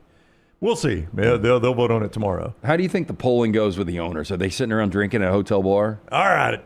Jerry, if I word it this way, will you vote for it? I guess I would. I guess I'll vote for that. That's a terrible Jerry Jones impersonation. Matt Mosley does a good one. Now, are those guys like Jerry Jones is very visible. Stan Kroenke's another visible guy. But do you think owners are able to hang out at hotel bars and not be accosted and bothered? Because you think if you're Jerry, well, yeah. Well, no, I mean, I'm just Jerry saying Jones a lot of these guys recognizable. would be very anonymous. Do you think you'd recognize Stephen Ross? No. My owner? Mm-hmm. I don't know that I would not recognize Stan Kroenke. Your owner, I wouldn't recognize him. I would recognize Stan Kroenke. I would recognize Mark Stephen Davis Ross. because Mark Davis because of the incredible haircut. Yeah. I mean, out of the 32 owners, what do you guys think you could pick out of a lineup? But all it takes is one notable owner, and then all of a sudden you can Google the rest of the lineup and figure it out pretty easily there. But it just takes one Jerry Jones sitting amongst these other no-names. And does Jeffrey Lurie still on the Eagles? I think I would recognize him. I would. Some of that, though, is recognizing it. Part of it is what context are you in? Like, if I know I'm at the owners' meeting, there's some of these guys I would recognize. Right. If I'm walking through Dulles Airport in D.C., I probably don't recognize them because it's so out of context. Right. And plus, they're flying private. Why would they be in a airport terminal? 100%. Bob Kraft, I'd 100% recognize Bob Kraft. Yep. Does he still wear the French cuffs a lot? He did it the last time I saw him, which I've only seen him twice in my life. He had it on the French cuffs. Both of them at a college football national championship game, oddly. And he was wearing the French cuffs. But he was wearing it without the tie. Bud Adams back in the day. Yep. I was on a rooftop bar in Nashville, and they had sectioned off part of the rooftop for VIPs, and everyone was buzzing about who it was going to be, and it was the minority ownership of the Patriots Heck that was yeah. coming up there, and everyone was gawking to see who it was going to be, and everyone was so disappointed when they couldn't name one of these people. I know, minority owner, not Robert Kraft. Right. The guys Robert Kraft cut in just to do a favor for, right? But it was still a buzz. I mean, there was still like, oh, what's going on? So, I mean, these guys, I mean, they can create a buzz even if you don't know their names. It is funny that the NFL has gotten so massive. You know, if you watch the movie Heaven Can Wait, great movie, by the way, 1980, they're trying to sell the Rams for $14 million. Now you've got these venture capitalists that are buying like 6 to 8% of NFL franchises because of the billions of dollars they're worth. So being a minority owner would be nice. It would be. I wish I could have bought the Rams for $14 million. I'll definitely tell you that. Boy, I mean, I'd be out beating the streets for a week to scrape that up. Dr. B's helping you grow that hair back on top of your head right there, Lance. Dr. B, best in the business. Again, we started this venture back in August of 2021. So when I noticed I was thinning the crown of my head, I asked around. Dr. Beckenstein is the name everyone mentioned. For more than 20 years, women and men have turned to Dr. B for a range of cosmetic and reconstructive procedures. He will use that experience, his advanced training in genetic testing to help his patients fully understand the procedures they are considering. Call Dr. B today, 205-319-0316 or T3hair.net. Very important. Tell them the next round sent you right now. T3's got that new test. It's easy, it's painless, affordable, takes seconds to perform. It's going to show which medicines and compounds will specifically work for your hair loss. You pick and choose which agents you want. Men and women ordering Hims, other products online, don't even know if they work. Stop wasting your money and critical time while you're losing your hair on products that aren't working. Come see Dr. B and the great staff. Find out what will work. 205-319-0316. Tell them the next round sent you. For more information, T3hair.net. All right, it is time for that daily dose of trash we give you every single day here on the next round. Tim Melton, if you will, please hit the button. Congratulations, the Cure Rock and Roll Hall of Fame inductees 2019. Are you as excited as I am? By the sounds of it, no. LT's Trash is presented by Bud Light. There are certain people that would maybe embrace the fact that they are jinxes. Drake is not one of those. I know Dunaway laughs it off, but Dunaway does not like the landmine title. He has good humor with it most of the time, though. I'll give him credit for that. Yeah, but behind the scenes, I don't think he likes it. I think anytime you hear a joke enough, though, it starts to wear on you. Drake hearing that joke a lot. After the Toronto Maple Leafs 6-1 blowout loss to the Panthers, Sunday's Game 7 of the second round of the Eastern Conference playoffs, one of the city's favorite sons tried to deflect the blame from himself. Now known for causing bad luck with his sports bets, Drake placed $1 million bet on his hometown Maple Leafs for Sunday's game. Didn't really have to sweat it. That was an ass whipping. I was pulling for the Maple Leafs. Like, we haven't seen the Maple Leafs make it to a Stanley Cup final since '67, the last time they won one. Which is crazy because there's such a historic franchise. It's in a town that has got to be hockey crazy in Toronto. So he tried to blame it on Justin Bieber, who was actually in attendance watching the game. He said that was the reason the Maple Leafs were doomed. I'm going to say it was Drake's bet, the $1 million. You think so? Yeah. He does, he'll show up wearing a jersey and a team gets knocked out of the playoffs or something like that because he's bounced around a little bit. Has Drake ever fully come back from the Kendrick Lamar situation? Absolutely not. Yeah, I don't think he has. I mean, not like us was on Sirius XM, one of the channels yesterday, and I'm not a big diss track guy. Right. But boy, that one hit good. Pretty one-sided win here. It really was. I mean, that was a drive-by of drive-bys. Bob says he's married to a Canadian, and she is a Leafs fan, and they did not expect to win at all. Yeah, I don't think they're beat down. But I'm just saying, once you got to Game 7, now you were playing a Panthers team that I think has been in the Eastern Conference Finals 3 consecutive years, I think. The defending Stanley Cup champions. How long has it been for the Canadiens? Like the early 90s, right? I think 93. 93? Yeah. I mean, that's hard to believe that the Maple Leafs and the Montreal Canadiens have not won a Stanley Cup in... And the Canadiens shouldn't have won that Stanley Cup. Going on 30 years now. Go back, they challenged late. You never see it really, do you, when they got Rob Blake's stick and they measured it was illegal. So then Patrick Waugh gets pulled from the goal. They've got a 6-4 advantage. They tie it up, goes to overtime. The Kings lose that game, would have been up 2-0. Wow. Just saying, Gretzky and Rob Blake memory would have been a lot different. So, a Florida woman arrested after allegedly breaking into a locked bathroom, attacking her boyfriend with a kitchen knife during an argument over text messages with other women. Not another woman, other women. That's plural. According to the Lauderhill Police Department arrest, Monique Darling, right there, 28 years old, got semi-smile in the mugshot, right? Yeah, I mean, she's not frowning. Was taken into custody May 13th, charged with aggravated battery with a deadly weapon, stemming from what officers described as a domestic dispute turned violent inside of the couple's shared home. Now, according to the probable cause affidavit filed by Lauderhill Police, victim told officers he was using the bathroom when the two began arguing through the closed door. Yeah. Dispute allegedly started after the woman confronted him about messaging other women. Now, the argument escalated when Darling reportedly banged on the door, managed to unlock it using an unknown object, and confronted him. After briefly wrestling on the floor, the woman walked away but returned minutes later, forced the bathroom door open again, and began, quote, slicing the knife in an up and down and side-to-side motions. Now, the victim told police he tried to block the knife and was cut twice on his lower right tricep, causing visible lacerations. He was eventually able to get the knife away from Darling by grabbing her hand, forcing her to drop the weapon. Boy, that would be a lot of pain, grabbing the knife full flight. I mean, you got to do it, though, if the other option is it being driven into your heart. But you're right. You grab a knife like that, that is going to hurt. So I don't know if you guys have ever seen randomly the movie Play Misty for Me, 1971. It's the original Fatal Attraction. So Clint Eastwood. Play Misty? Play Misty for Me. And then I'll give you a little background. Right. Horrible title.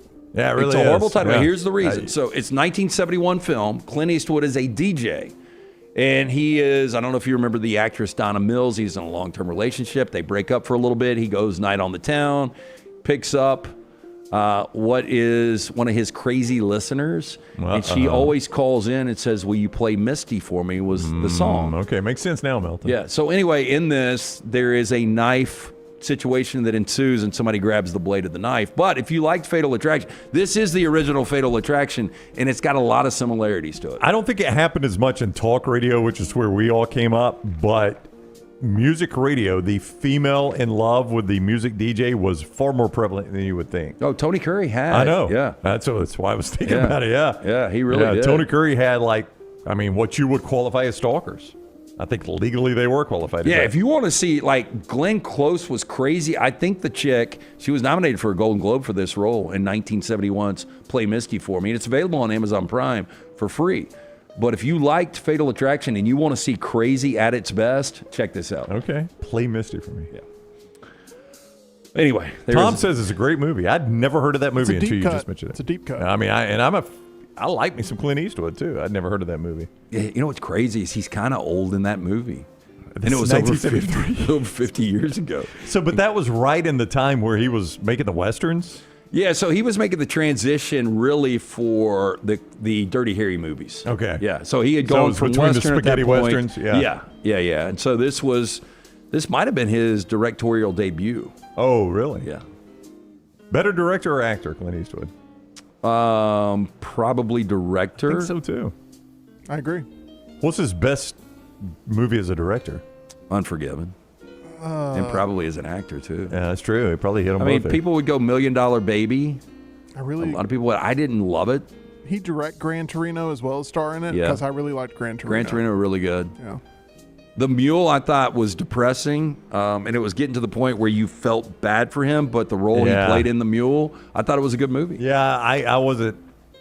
I thought it was a good movie. He just seemed like he was playing an old guy, but he seemed like a really old guy playing an old guy. Yeah.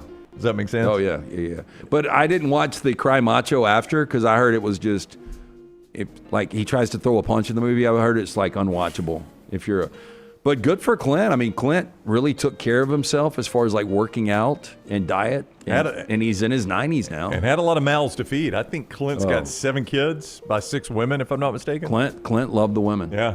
Clint got after it. He had a few kids. So anyway, if anybody out there has never seen it, watch it. Let us know. A little feedback. Will you watch Play Misty for me? I'm definitely more curious about it now that I know it exists. Okay, good.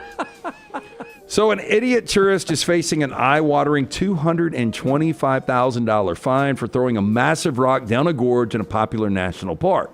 Now, the young man's pal filmed him casting the heavy rock, and the video was later uploaded to social media for, quote, likes. Seconds after the large stone was tossed, a deafening bang was heard as it hit the ground several meters below.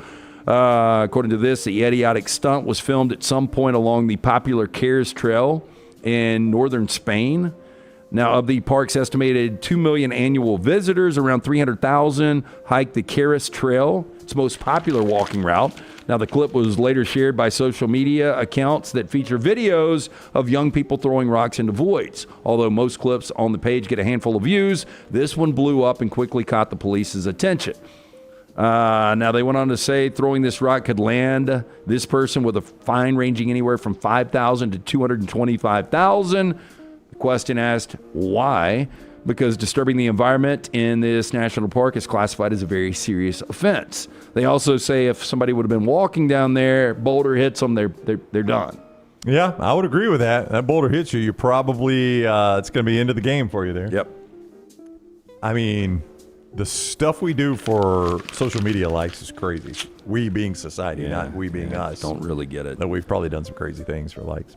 Nothing like that. A woman who was bitten by a dog had her claim for $4.8 million in damages dismissed. Ying Sheen had been heading towards the lobby of her apartment complex to wish the building's concierge a happy holiday on the night of Christmas Eve when she was bitten by a leashed mini Australian Shepherd.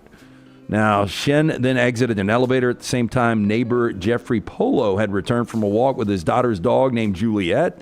Polo had been waiting by the elevator's doors to return to his apartment as Sheen exited, and as the two passed each other, Juliet bit Sheen on her hand. Polo apologized, said the dog was, quote, usually well behaved, according to the decision. Shin said she experienced, quote, intense and growing pain after the bite. Of course she did. Of course. Had taken an Uber to the hospital emergency room where she received treatment for a superficial abrasion and a tetanus shot. Now, in an image seen, Shin has a small open wound on the back of her hand between her thumb and index finger. She filed an incident report. The incident was investigated and decided Juliet was not an aggressive dog under the animal control bylaw. So basically, not only is she trying to get 4.8, she's trying to get the dog euthanized. Look at that sweet dog. I mean, that is not a file photo, right? That's the actual dog. Tyler?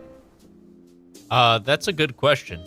It might be the actual dog, or it might just be a mini Australian Shepherd. Yeah, it Who's is. to say? Now, I love this. I like those Australian Shepherds. I like those dogs. Now, the owner could not know that it was in them, that the dog was dangerous, because according to what was written in the decision, and I do like this, quote, every dog is entitled to one bite.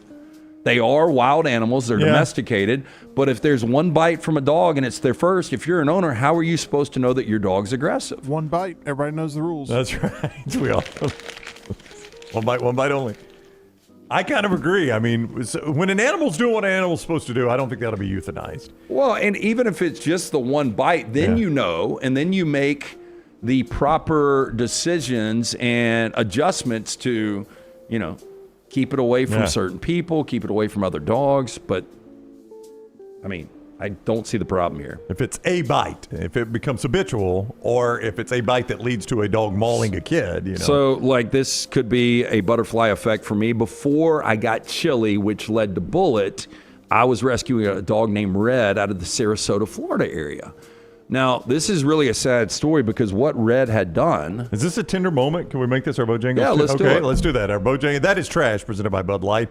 Easy to drink, easy to enjoy. Lance is about to give you a dog story that is our tender moment of the day. So presented by Bojangles. The Vizsla Rescue is out of Austin, Texas. By the way, no Vizsla's up for adoption right now. There's a guy in North Carolina. I think I told the story. He really wants a dog. Chili is kind of on the table right now.